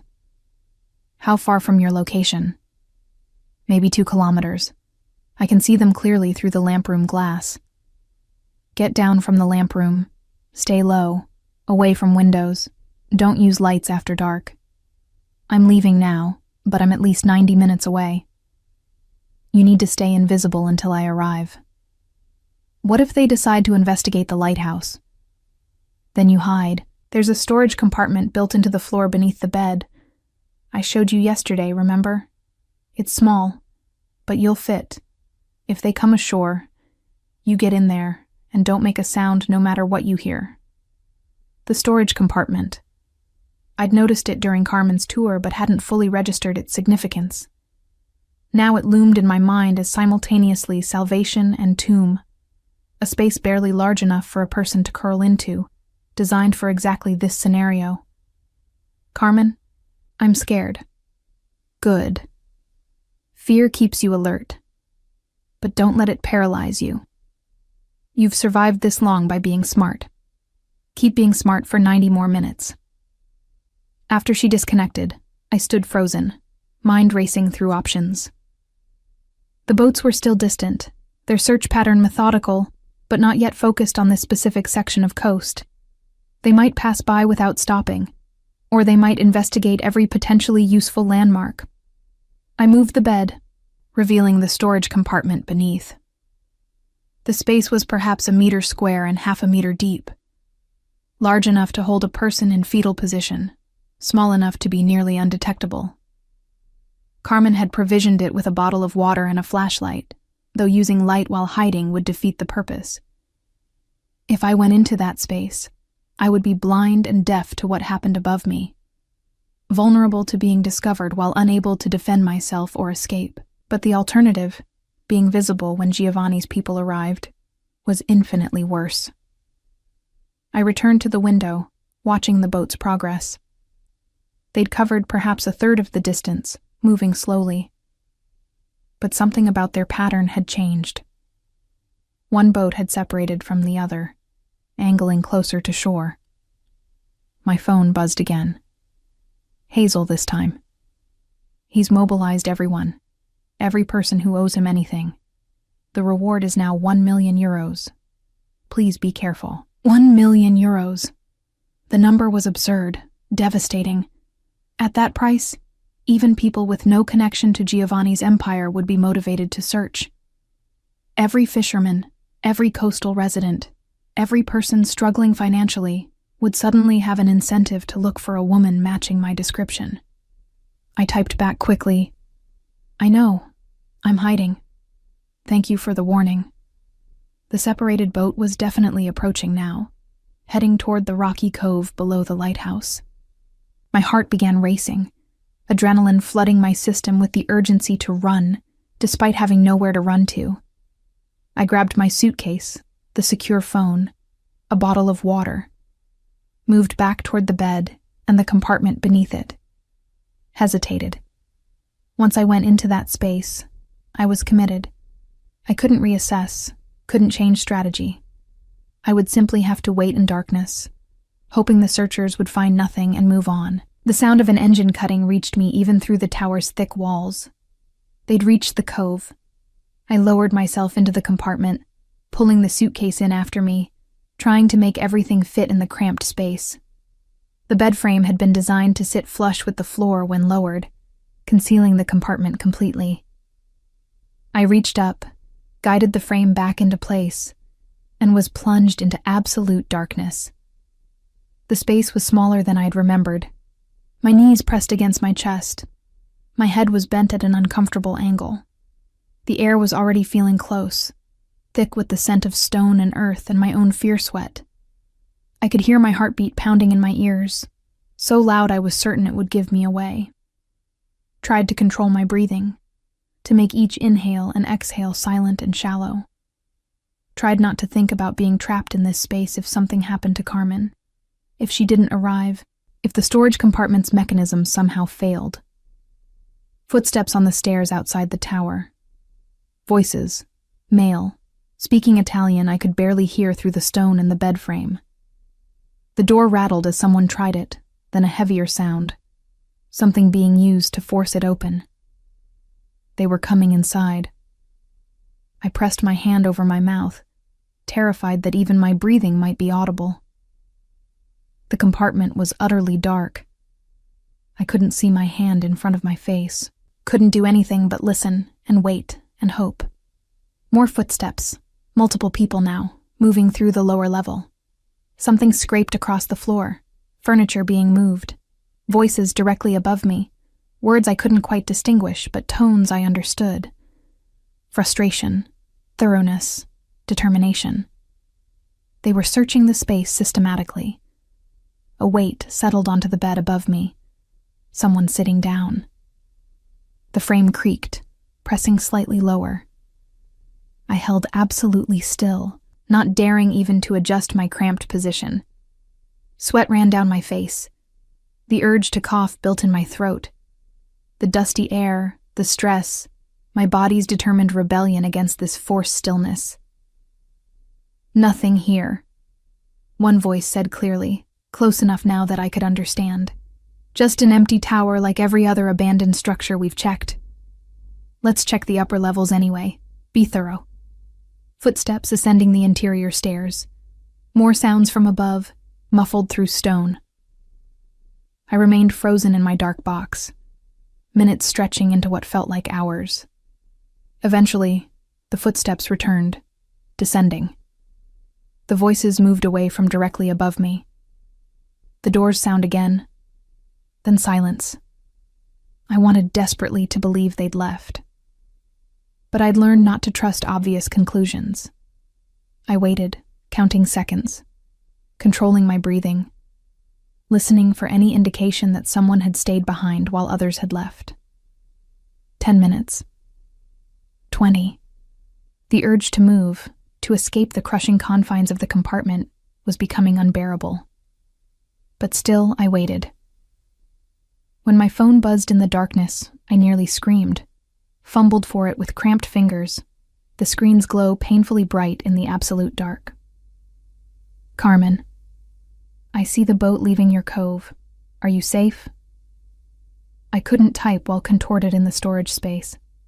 Had to risk pushing up the bed frame, emerging into the blessed air and relative space of the lower level. My joints protested as I unfolded myself, muscles screaming from the prolonged tension. Yes. They searched but didn't find the compartment. How close are you? 10 minutes. Stay down until I arrive. There might be others. The 10 minutes were excruciating.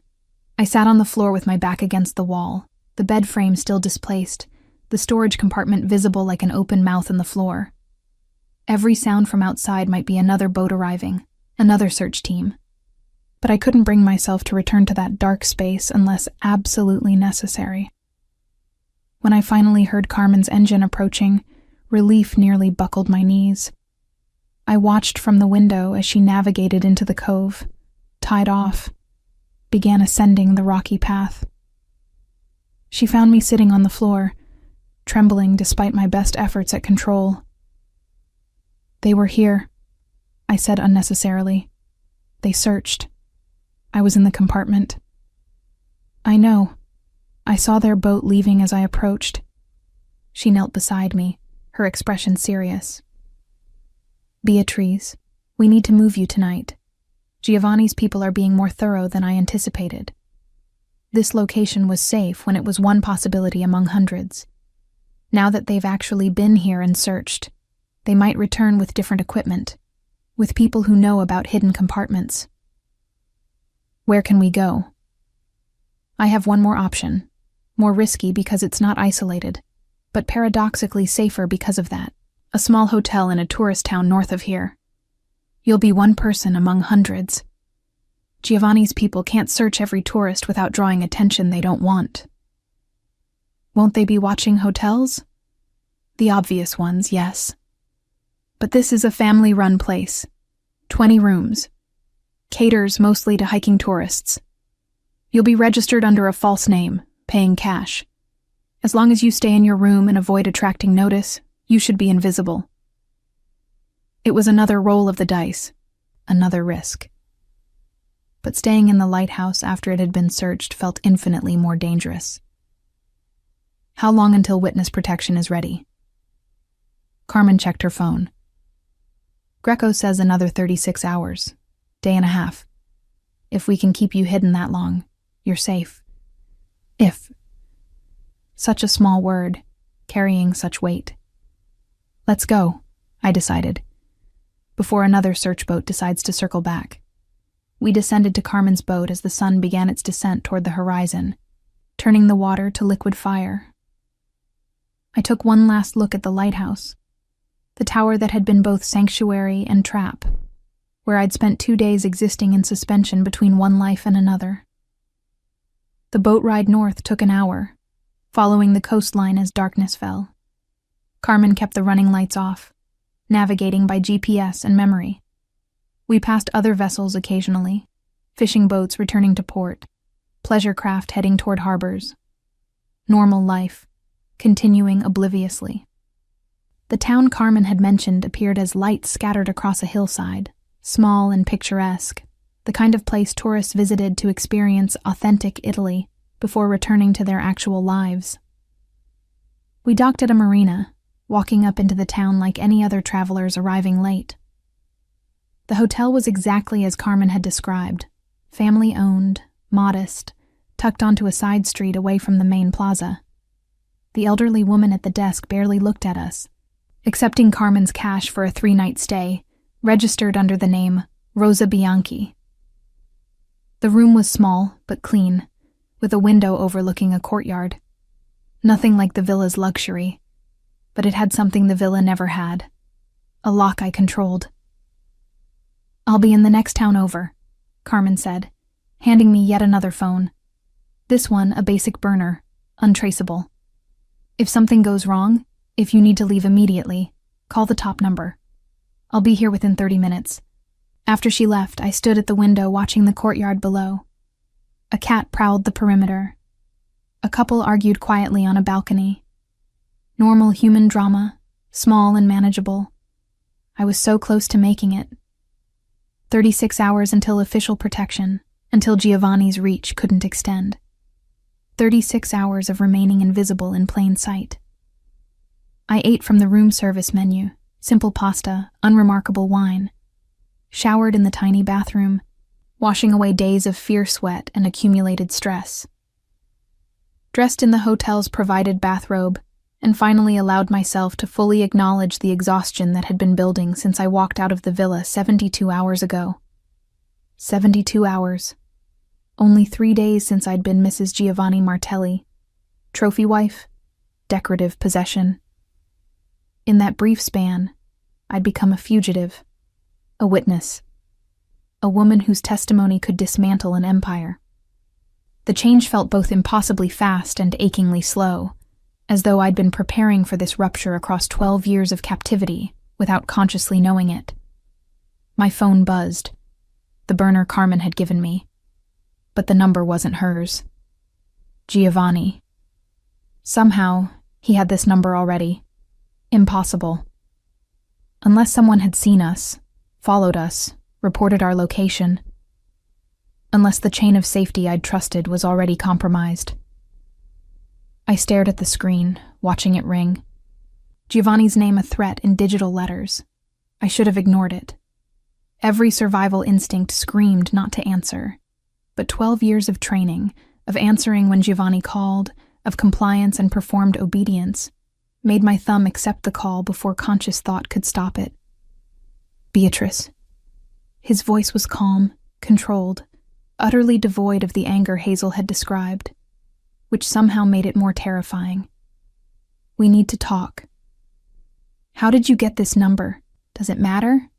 I always find you. You should understand that by now." My hand shook, holding the phone. Behind me, the hotel room's door was locked, but suddenly that barrier felt desperately thin. "I'm not coming back, Giovanni." "I know. I've come to understand that you've made choices that can't be unmade. That you've involved prosecutors, agreed to testify, committed yourself to destroying everything I've built." His tone remained conversational, almost pleasant. But I wanted to give you one final opportunity to reconsider before this becomes truly ugly. It's already ugly. It's been ugly for 12 years. I just finally see it clearly. You see what you want to see. A prison. You called our marriage. But Beatrice, you had everything. Every luxury. Every comfort. Complete security. And you've traded that for hiding in cheap hotels, running from people who will eventually find you. I've traded being your possession for being my own person. He laughed softly. Such idealism, such naivete. You think the prosecutors will protect you? That some new identity in a foreign country will give you the life you want?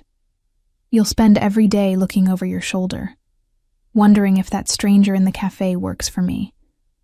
You'll never feel safe because you won't be safe. I have resources you can't imagine. Patience you don't understand. I will find you. Eventually. Always. Maybe. But I'd rather spend my life looking over my shoulder in freedom than staring at gilded cages in captivity. Silence on the line. When he spoke again, his voice had changed. No longer conversational, but diamond hard, cutting. You're making a mistake that will cost you everything. But since you're determined to proceed down this path, I want you to know exactly what you're choosing. The prosecutor's case is built on financial records and your testimony. Without you, they have circumstantial evidence that my lawyers will dismantle easily. So you've become the key to their entire prosecution. Do you understand what that makes you, Beatrice? Not a person anymore. A tool. Evidence. Something to be used by one side to attack the other. At least I'll be useful for something real instead of decorative for your benefit. Very well. Since you insist on being useful, let me tell you what comes next. Tomorrow, I will release certain information about your history.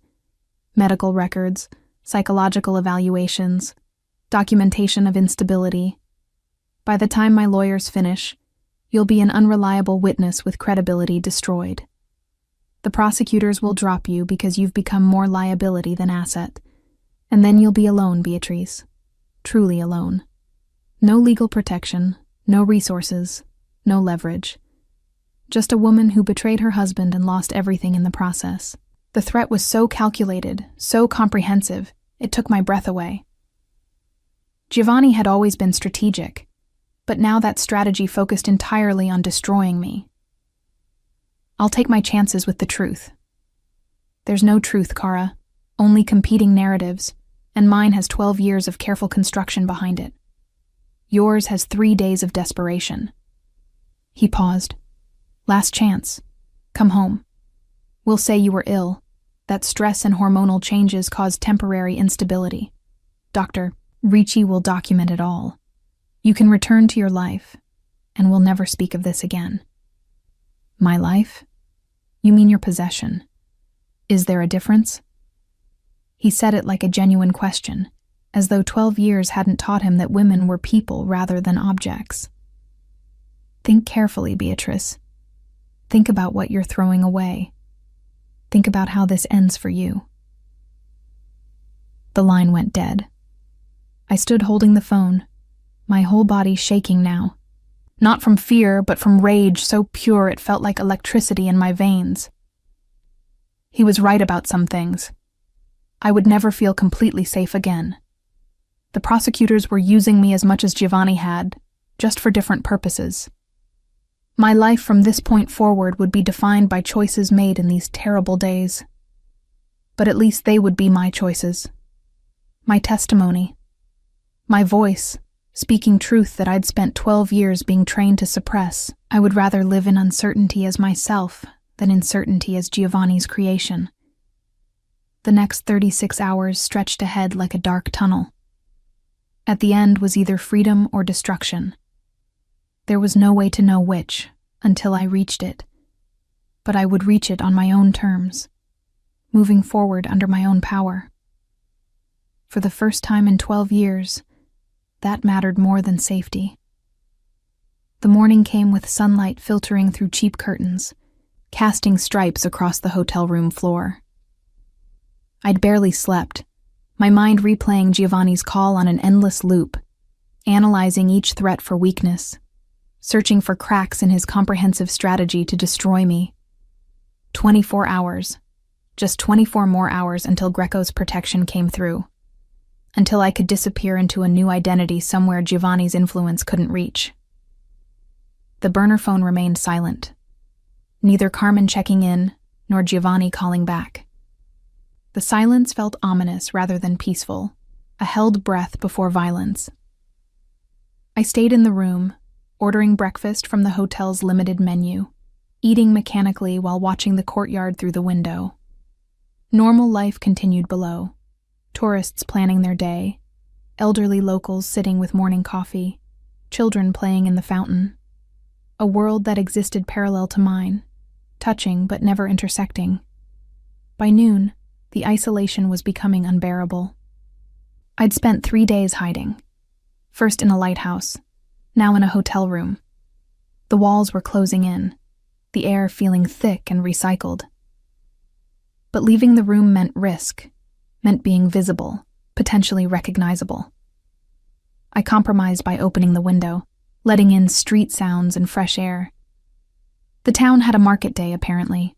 Voices calling out prices, the smell of produce and flowers, the bustle of commerce. Life persisting despite individual dramas, indifferent to my terror. The burner phone finally buzzed mid-afternoon. Carmen, how are you holding up? Getting claustrophobic. But managing. Any news? Greco says everything is on track. Paperwork processing, transportation arranged. Tomorrow afternoon you'll be relocated. Where? Can't say yet. Need to know basis, but somewhere cold. Start thinking about thermal underwear. The attempt at levity felt forced, but I appreciated the effort. Giovanni called last night, said he'll destroy my credibility before trial. Long pause before Carmen's response. He can try, but your testimony corroborates documented evidence. Even if he paints you as unreliable, the financial records don't lie. Don't let him get in your head. Too late. Giovanni was already in my head, had been for 12 years. His voice, his control, his comprehensive understanding of exactly how to break me. Extracting him would take more than a new identity in a cold country.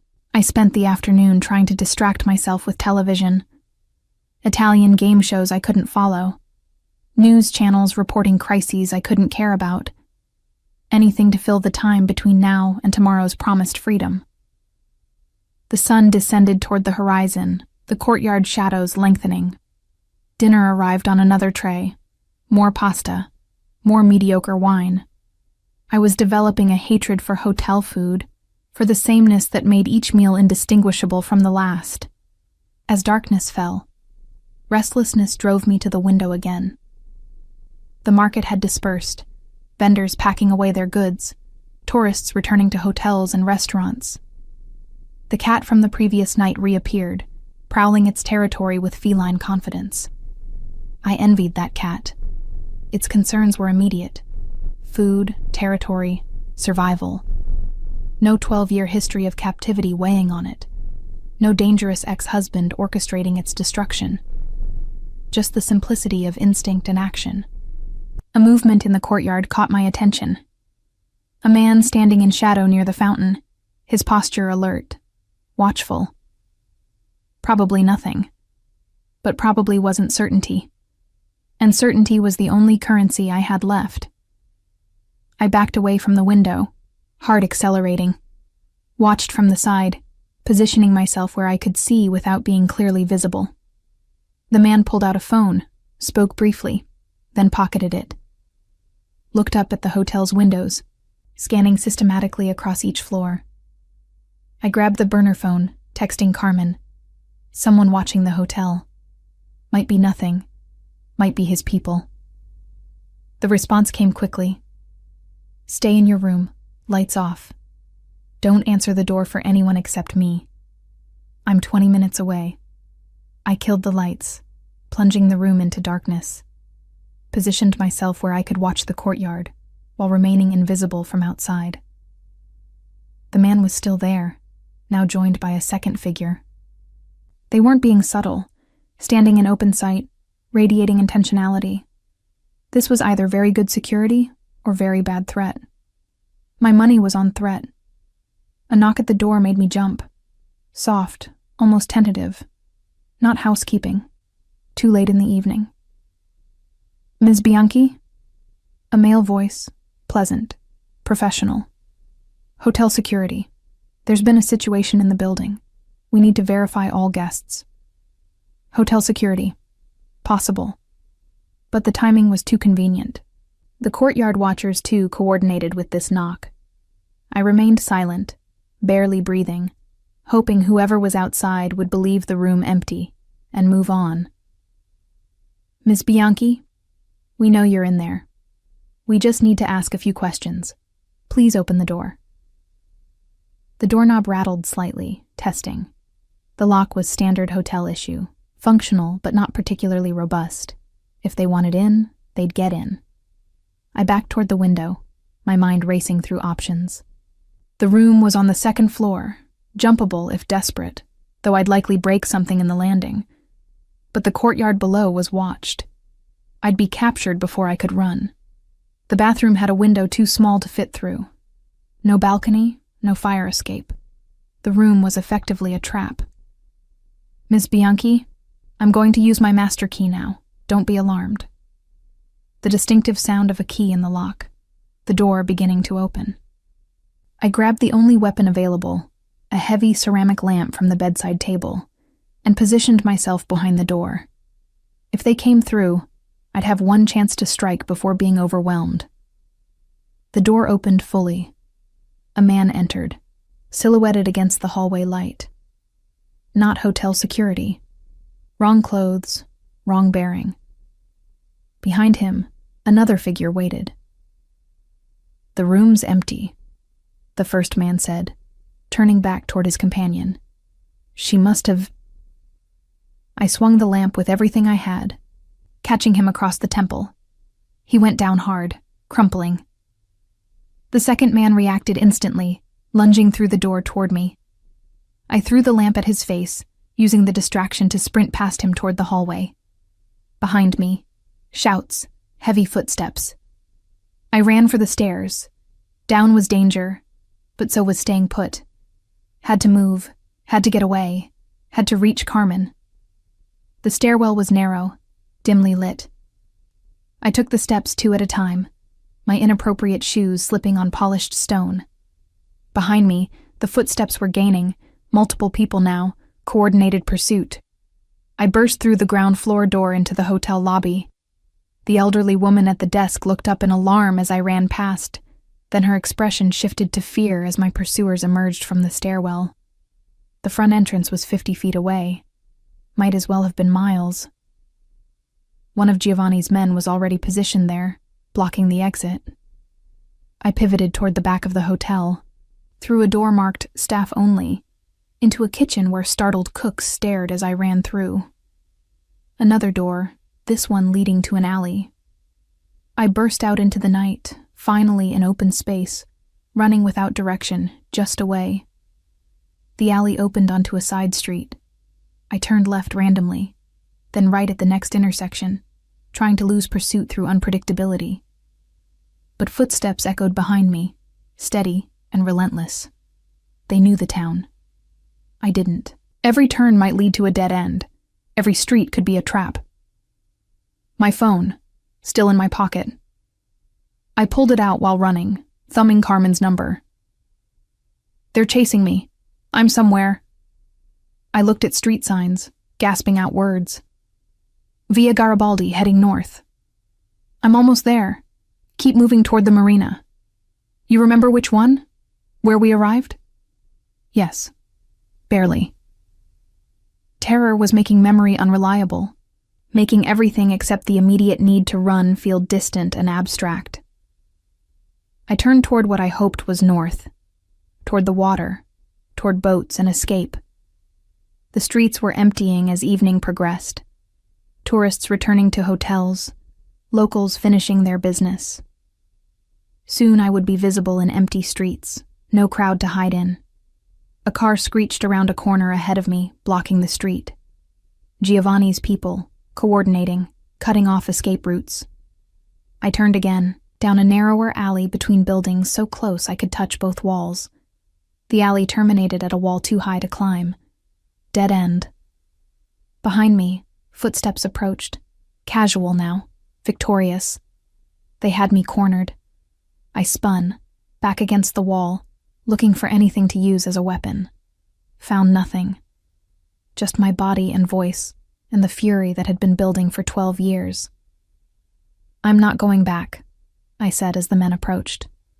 "You'll have to drag me, and I'll fight every step. I'll scream. I'll make a scene. I'll do everything to make this visible." The lead man, not the one I'd hit with the lamp, a different one, smiled without warmth. "Mrs. Martelli, Mr. Giovanni simply wants to talk, to reach an understanding. No one needs to be hurt." "Then leave. Let me go. Tell him I'm not interested in talking." "I'm afraid that's not an option. You've become a problem that requires resolution. Mr. Giovanni is a reasonable man.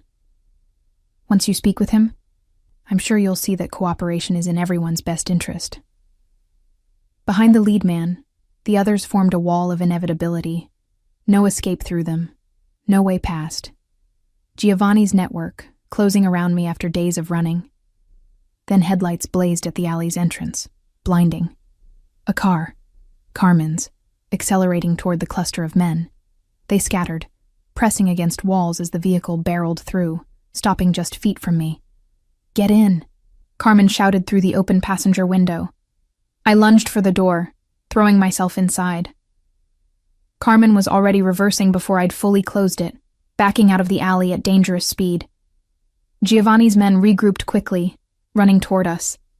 But Carmen executed a flawless reverse turn, the car spinning to face forward, then accelerating away from pursuit. "Are you hurt?" she asked, navigating through narrow streets with practiced expertise. "No, shaken. They were at the hotel." "How did they find me?" "Money and connections. Giovanni put your photo everywhere. Probably someone who works at the hotel recognized you, made a call. €1,000,000 is very motivating." We reached the marina, abandoning the car and running toward Carmen's boat. Behind us, car engines, pursuit continuing. But we reached the dock first, Carmen starting the engine while I cast off lines with clumsy, adrenaline-fueled fingers. The boat pulled away just as Giovanni's men reached the marina. One of them pulled a gun. I saw it in the dock lights, but didn't fire. Too many witnesses, too public. They could chase but not kill. Not here. Not where it would be visible. We accelerated into open water, the town's lights receding behind us. My whole body shook with aftershock, fear draining now that immediate danger had passed. "Where are we going?" I managed. "Greco's arranging emergency extraction. We're meeting a contact up the coast who'll get you to Rome tonight instead of tomorrow. The situation's accelerated. We can't wait another 24 hours. I nodded, unable to form words. Everything had become real in a way it hadn't before. Running had been abstract, theoretical. Now I'd felt their hands reaching for me, heard Giovanni's voice promising destruction. The threat was no longer future tense. It was present, immediate, closing around me with methodical certainty. We rode in silence, the boat's engine loud enough to discourage conversation. Stars emerged overhead, brilliant in their indifference. Beautiful night, terrible circumstances, the usual Italian contradiction. After an hour, Carmen cut the engine, letting us drift near a rocky outcropping where another boat waited, larger, official-looking. "That's our connection," she said.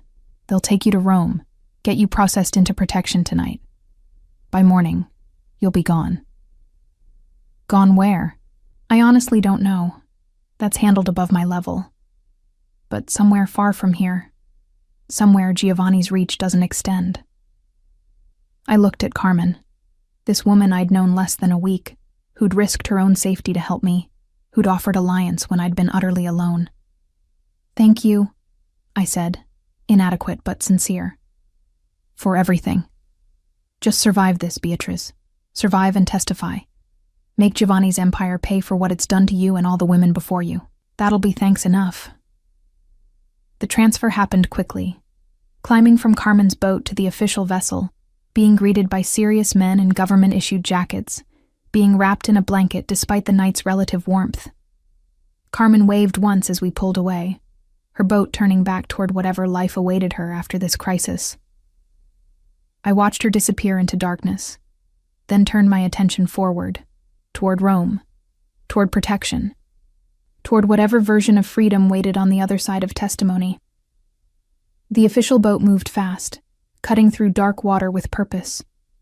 One of the men, introduced as Agent Rossi, sat beside me, explaining procedures in calm, professional tones. When we arrive in Rome, you'll be taken to a secure facility for final witness prep. Your legal statement will be recorded. Tomorrow, you'll be moved to your relocation destination. After that, you'll have no contact with anyone from your previous life until after the trial. Do you understand? I understood. I was being erased, reformed, given a new shape to fit the needs of prosecution. The woman who'd been Beatrice Martelli would disappear, replaced by someone with a different name, a different history, a different future. It was exactly what I'd asked for. Freedom from Giovanni's control.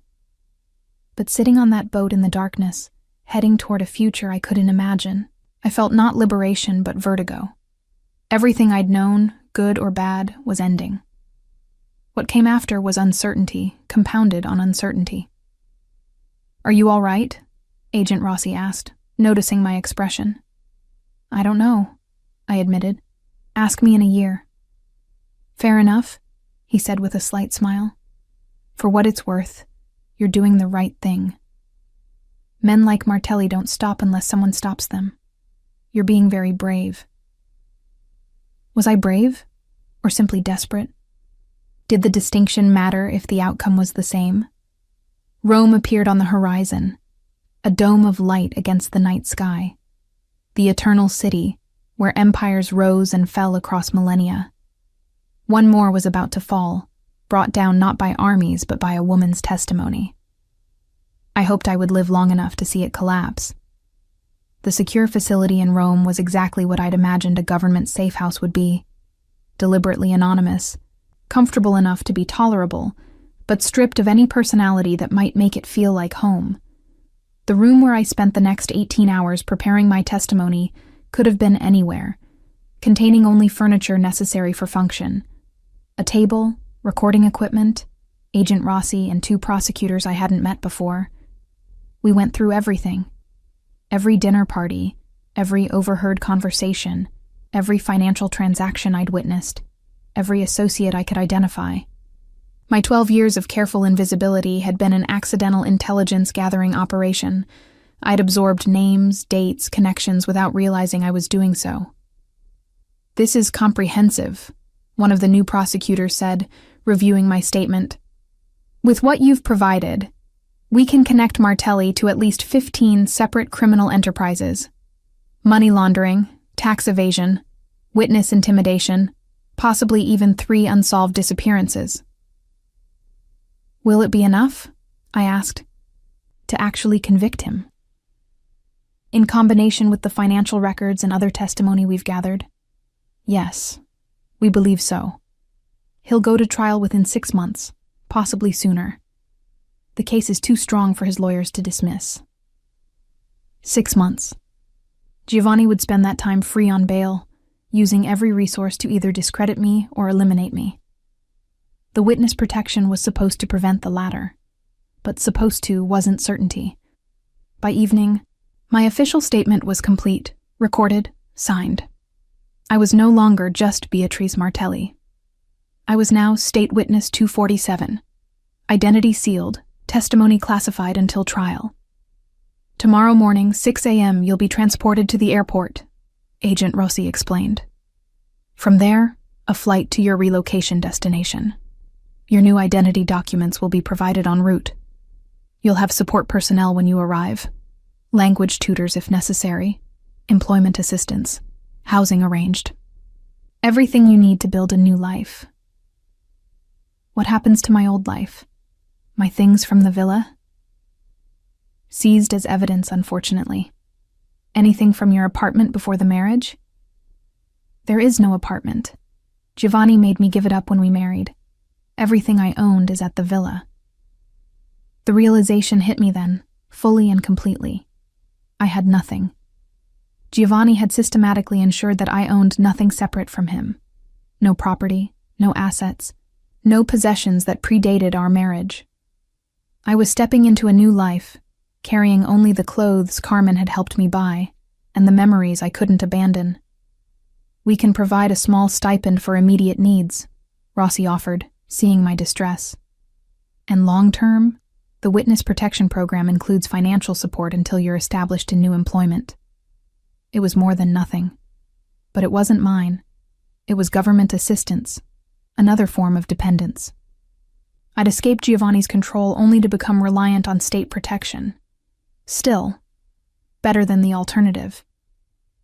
That night, alone in the safe house's generic bedroom, I allowed myself to feel the full weight of what I'd done.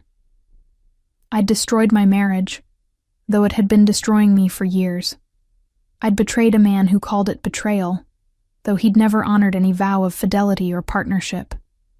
I'd chosen testimony over silence, exposure over complicity. And tomorrow, I would become someone else entirely. New name, new country, new life built from nothing in a place where no one knew me as Mrs. Giovanni Martelli. Sleep came fitfully. When Agent Rossi knocked at 5:30 a.m., I'd been awake for hours, watching dawn light creep across unfamiliar walls. The drive to the airport was conducted in silence, the darkened SUV cutting through empty early morning streets. Rome passed by my window, ancient architecture mixing with modern, a city that had survived countless empires' rise and fall. One more empire ending today, Giovanni's. The plane wasn't commercial. Too risky. Instead, a small government aircraft with just me, Agent Rossi, and a pilot. We took off into pale sky, climbing above the clouds until Italy disappeared beneath us. "You can open this now," Rossi said, handing me a sealed envelope. Inside were documents, passport, driver's license, birth certificate, all bearing my photograph, but a name I'd never heard before. Emma Laurent, French apparently. Born in Lyon, 34 years old, unmarried, occupation listed as translator. "We've created a complete background for you," Rossi explained. "School records, employment history, tax returns. Everything you'd need to prove identity if questioned. You'll receive training on your cover story during the first week at your destination." "Where is my destination?" He smiled. "You'll see when we land. Somewhere cold, as promised. Somewhere Giovanni Martelli's influence doesn't reach." 3 hours later, we descended through gray clouds toward a landscape of dark water and darker evergreens. The airport was small, functional, the signs in a language I didn't recognize immediately until I remembered Carmen's hint about Scandinavia. Norway. I was being relocated to Norway. We landed, taxied to a private hangar. A woman in her 40s waited inside. Wrapped in a practical coat against the cold, I could feel even through the plane's insulation. "Emma," she greeted me in accented English. "Welcome to your new home. I'm Solveig Hansen. I'll be your case coordinator." Emma, not Beatrice. That woman no longer existed. I had to learn to respond to this new name, to inhabit this new identity as completely as I'd once inhabited Mrs. Martelli. We drove through a landscape so different from Italy it felt alien. Pine forests, fjords, mountains capped with early snow. The light itself was different, cooler, more diffuse. Beautiful, but a beauty that felt distant and reserved compared to the Mediterranean's warmth. "Your apartment is in Bergen," Solveig explained. "Second largest city, international community, easy to blend in. We've enrolled you in intensive Norwegian lessons starting next week.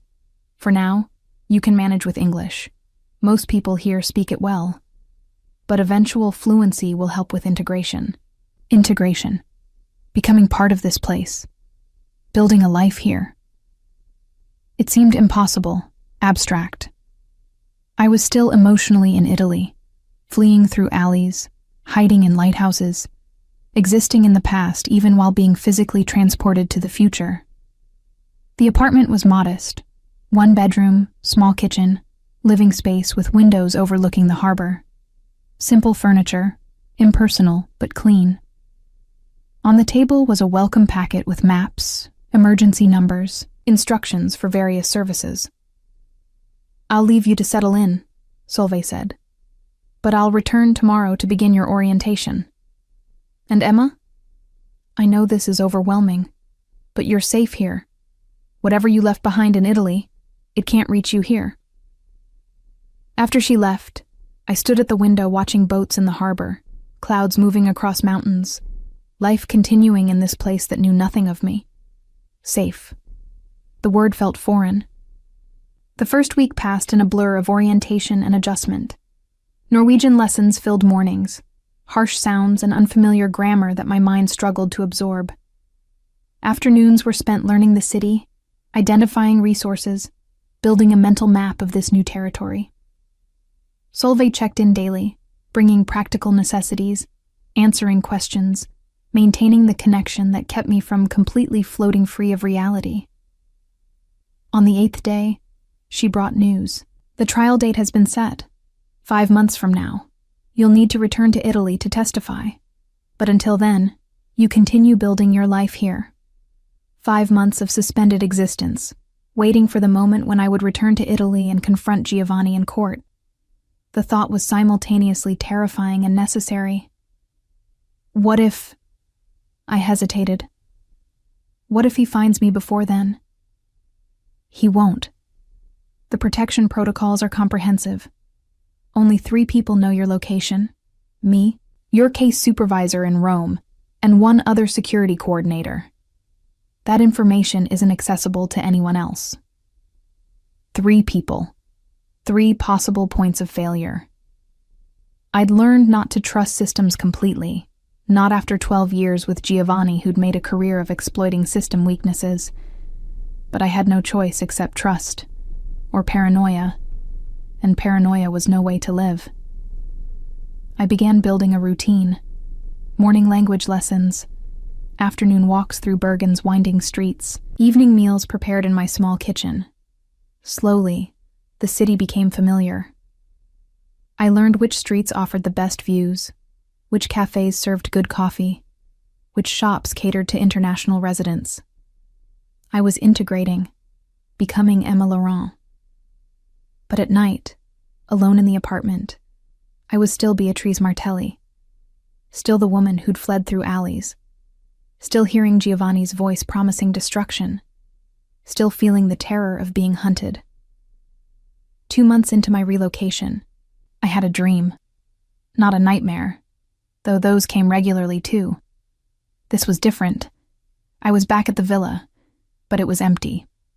All of Giovanni's furniture, his artwork, his carefully curated possessions, gone. Just bare rooms and echoing silence. I walked through the empty spaces, seeing them clearly for the first time without the distraction of luxury. The villa was beautiful, but it was just a building. Without Giovanni's presence filling it, controlling it, defining it, it became simply stone and glass and wood. Not a prison, not a palace, just architecture. I woke from the dream with unexpected clarity. For 12 years, I'd lived in Giovanni's world, defined by his choices, shaped by his control. Even in escaping, I'd been reacting to him, running from his reach, testifying against his empire, building a new life in opposition to the old one. But Giovanni wasn't here. His influence didn't extend to this cold northern city. The only place he existed was in my memory, in the fear I continued to carry. At some point, I needed to stop running from what had been and start moving toward what could be. 3 months after arriving in Bergen, I met someone. Nothing romantic. I was far from ready for that complication. But a genuine connection nonetheless. Her name was Karina, a Norwegian woman about my age who worked at the language school. We'd been making small talk after class when she invited me for coffee. "You seem lonely," she said directly, in that blunt way I was learning was culturally acceptable here. "I thought maybe you could use a friend." I could, desperately. But friendship required vulnerability, required sharing pieces of myself. And most of myself was classified information, sealed behind the Emma Laurent cover story. "I'm Emma," I said carefully. "I moved here recently from France. Work opportunity fell through, so I'm figuring out my next steps." The lie came easily. I'd been practicing it for months. "What did you do in France?" "Translation work, freelance. I'm trying to transition to something more stable, more lies." But they flowed naturally now, the cover story becoming almost believable even to me. Over coffee, Karina told me about Bergen, the best hiking trails, the music scene, the challenges of winter darkness, and the glory of summer midnight sun. Normal conversation about normal topics. I hadn't realized how much I'd missed normal. We began meeting regularly. Never anything too intimate. Karina respected boundaries in that Scandinavian way.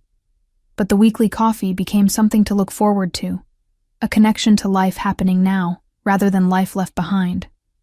4 months after relocation, Solveig brought news that changed everything. "Giovanni has been arrested," she said, sitting across from me in my small apartment. "Charged with the crimes your testimony documented. He's currently being held on bail, but restricted travel. The trial proceeds as scheduled." Arrested. Giovanni, who'd controlled everything, who'd orchestrated empires and destroyed opposition, was now in the custody of the Italian justice system. How is that possible? His connections, his lawyers. Your testimony was more damaging than anyone anticipated. Combined with financial evidence and testimony from other witnesses, the case is strong enough that even his connections couldn't prevent charges. He's facing potentially 20 years if convicted. 20 years. Giovanni, who was 53, would be 73 when released. His empire would crumble, his power evaporate. The man who'd controlled my life for 12 years would spend those same years in prison. The satisfaction I expected to feel was complicated by something else. Not sympathy exactly. Giovanni deserved whatever justice demanded. But a strange emptiness, realizing that my identity was still so bound to his, that his imprisonment felt like an ending for me too. "In 6 weeks, you'll return to Italy for the trial," Solveig continued. "You'll be under maximum security. Testify, then return here immediately. After that, depending on verdict, you may be able to relax some protection protocols." 6 weeks. Then I would see Giovanni again for the first time since fleeing the villa. The thought should have terrified me. Instead, I felt oddly calm. Whatever power he'd held over me, the power of fear, of ownership, of intimate knowledge, that power only existed if I continued to grant it to him. And in these 4 months of being Emma Laurent, of building something new without him, I discovered that I could exist independent of his definition of me. The weeks passed. My Norwegian improved. My friendship with Karina deepened. I found freelance translation work. Actual work this time, not cover story. Translating Italian documents to English for Norwegian companies. Small income, but mine. Earned through skill, rather than given as control. The night before returning to Italy, I stood at my apartment window watching the harbor. Snow was beginning to fall. Early winter arriving in Bergen. Beautiful and cold and nothing like the Mediterranean warmth I'd known. But I was learning to appreciate this different beauty. Learning that home wasn't a place but a state of being. That freedom wasn't the absence of constraint, but the presence of choice. Tomorrow I would return to Italy, would testify against Giovanni in open court, would expose 12 years of captivity masquerading as marriage, and then I would return here, to Bergen, to Emma Laurent, to the life I was building one choice at a time. The trial began on a gray morning in Rome. The courthouse was surrounded by press, by protesters claiming Giovanni's innocence, by curious onlookers drawn to spectacle. I entered through a secure entrance, flanked by Agent Rossi and 2 other security personnel. Walked through corridors designed to keep witnesses separate from defendants. The courtroom was formal, imposing. I took my seat in the witness box, my hands clasped to stop their trembling. And then Giovanni entered. He looked smaller than I remembered, or perhaps I'd grown larger in his absence. Prison time had aged him, new lines around his eyes, gray threading more obviously through his hair, but his gaze, when it found me, held the same intensity it always had. "State your name for the record," the prosecutor requested. "Beatrice Martelli," I said, using my real name in public for the first time in months. "Formerly wife to the defendant." Giovanni's expression didn't change, but I saw something flicker in his eyes. Recognition of what was about to happen, perhaps. Or acknowledgement that I'd done what he thought impossible. I'd escaped. The testimony took 3 days. Question after question, establishing timeline and connection, linking Giovanni to specific crimes through my observations. His lawyers objected constantly, trying to undermine my credibility, but the evidence was comprehensive. Financial records corroborated every date I provided. Other witnesses confirmed details I supplied. The case was overwhelming. On the 4th day, I was released from testimony. As I left the courtroom, I passed Giovanni being led back to custody. Our eyes met for a brief moment. He nodded slightly. Acknowledgement or respect, or simply acceptance that this was how it ended between us. I didn't return the gesture. Simply turned away, walking toward the exit, toward Agent Rossi, toward the plane waiting to carry me back to Bergen. The verdict came 3 weeks later. Guilty on 15 counts. 23 years in prison. Giovanni's empire, built over decades, dismantled in days. I received the news in my Bergen apartment, Solveig calling to inform me officially. "It's over," she said. "You did it. You can start truly moving forward now." Moving forward. I'd been doing that already, small steps building toward something resembling a life. But now the weight of looking back could ease. Giovanni was contained, his threat neutralized. That evening, I met Karina for coffee, told her, carefully, that some legal issues from my past had finally been resolved. "Whatever it was," she said, "I hope it brings you peace." Peace. Not yet. But maybe someday. I walked home through early winter darkness, snow falling softly. My apartment waited, warm and simple. Tomorrow I had language lessons, then translation work, then dinner with Karina and some of her friends who were becoming my friends too. Small life. Honest life. Mine. The woman who'd been Beatrice Martelli. Trophy wife. Decorative possession. Carefully controlled accessory. No longer existed. But Emma Laurent did. Building herself one choice at a time. Free in ways that had nothing to do with Giovanni's absence and everything to do with her own presence. I unlocked my apartment door, stepped inside my small chosen space. Behind me, Italy and its ghosts. Ahead, an unknown future in this cold northern place. But the future was mine to shape. And that, finally, was enough.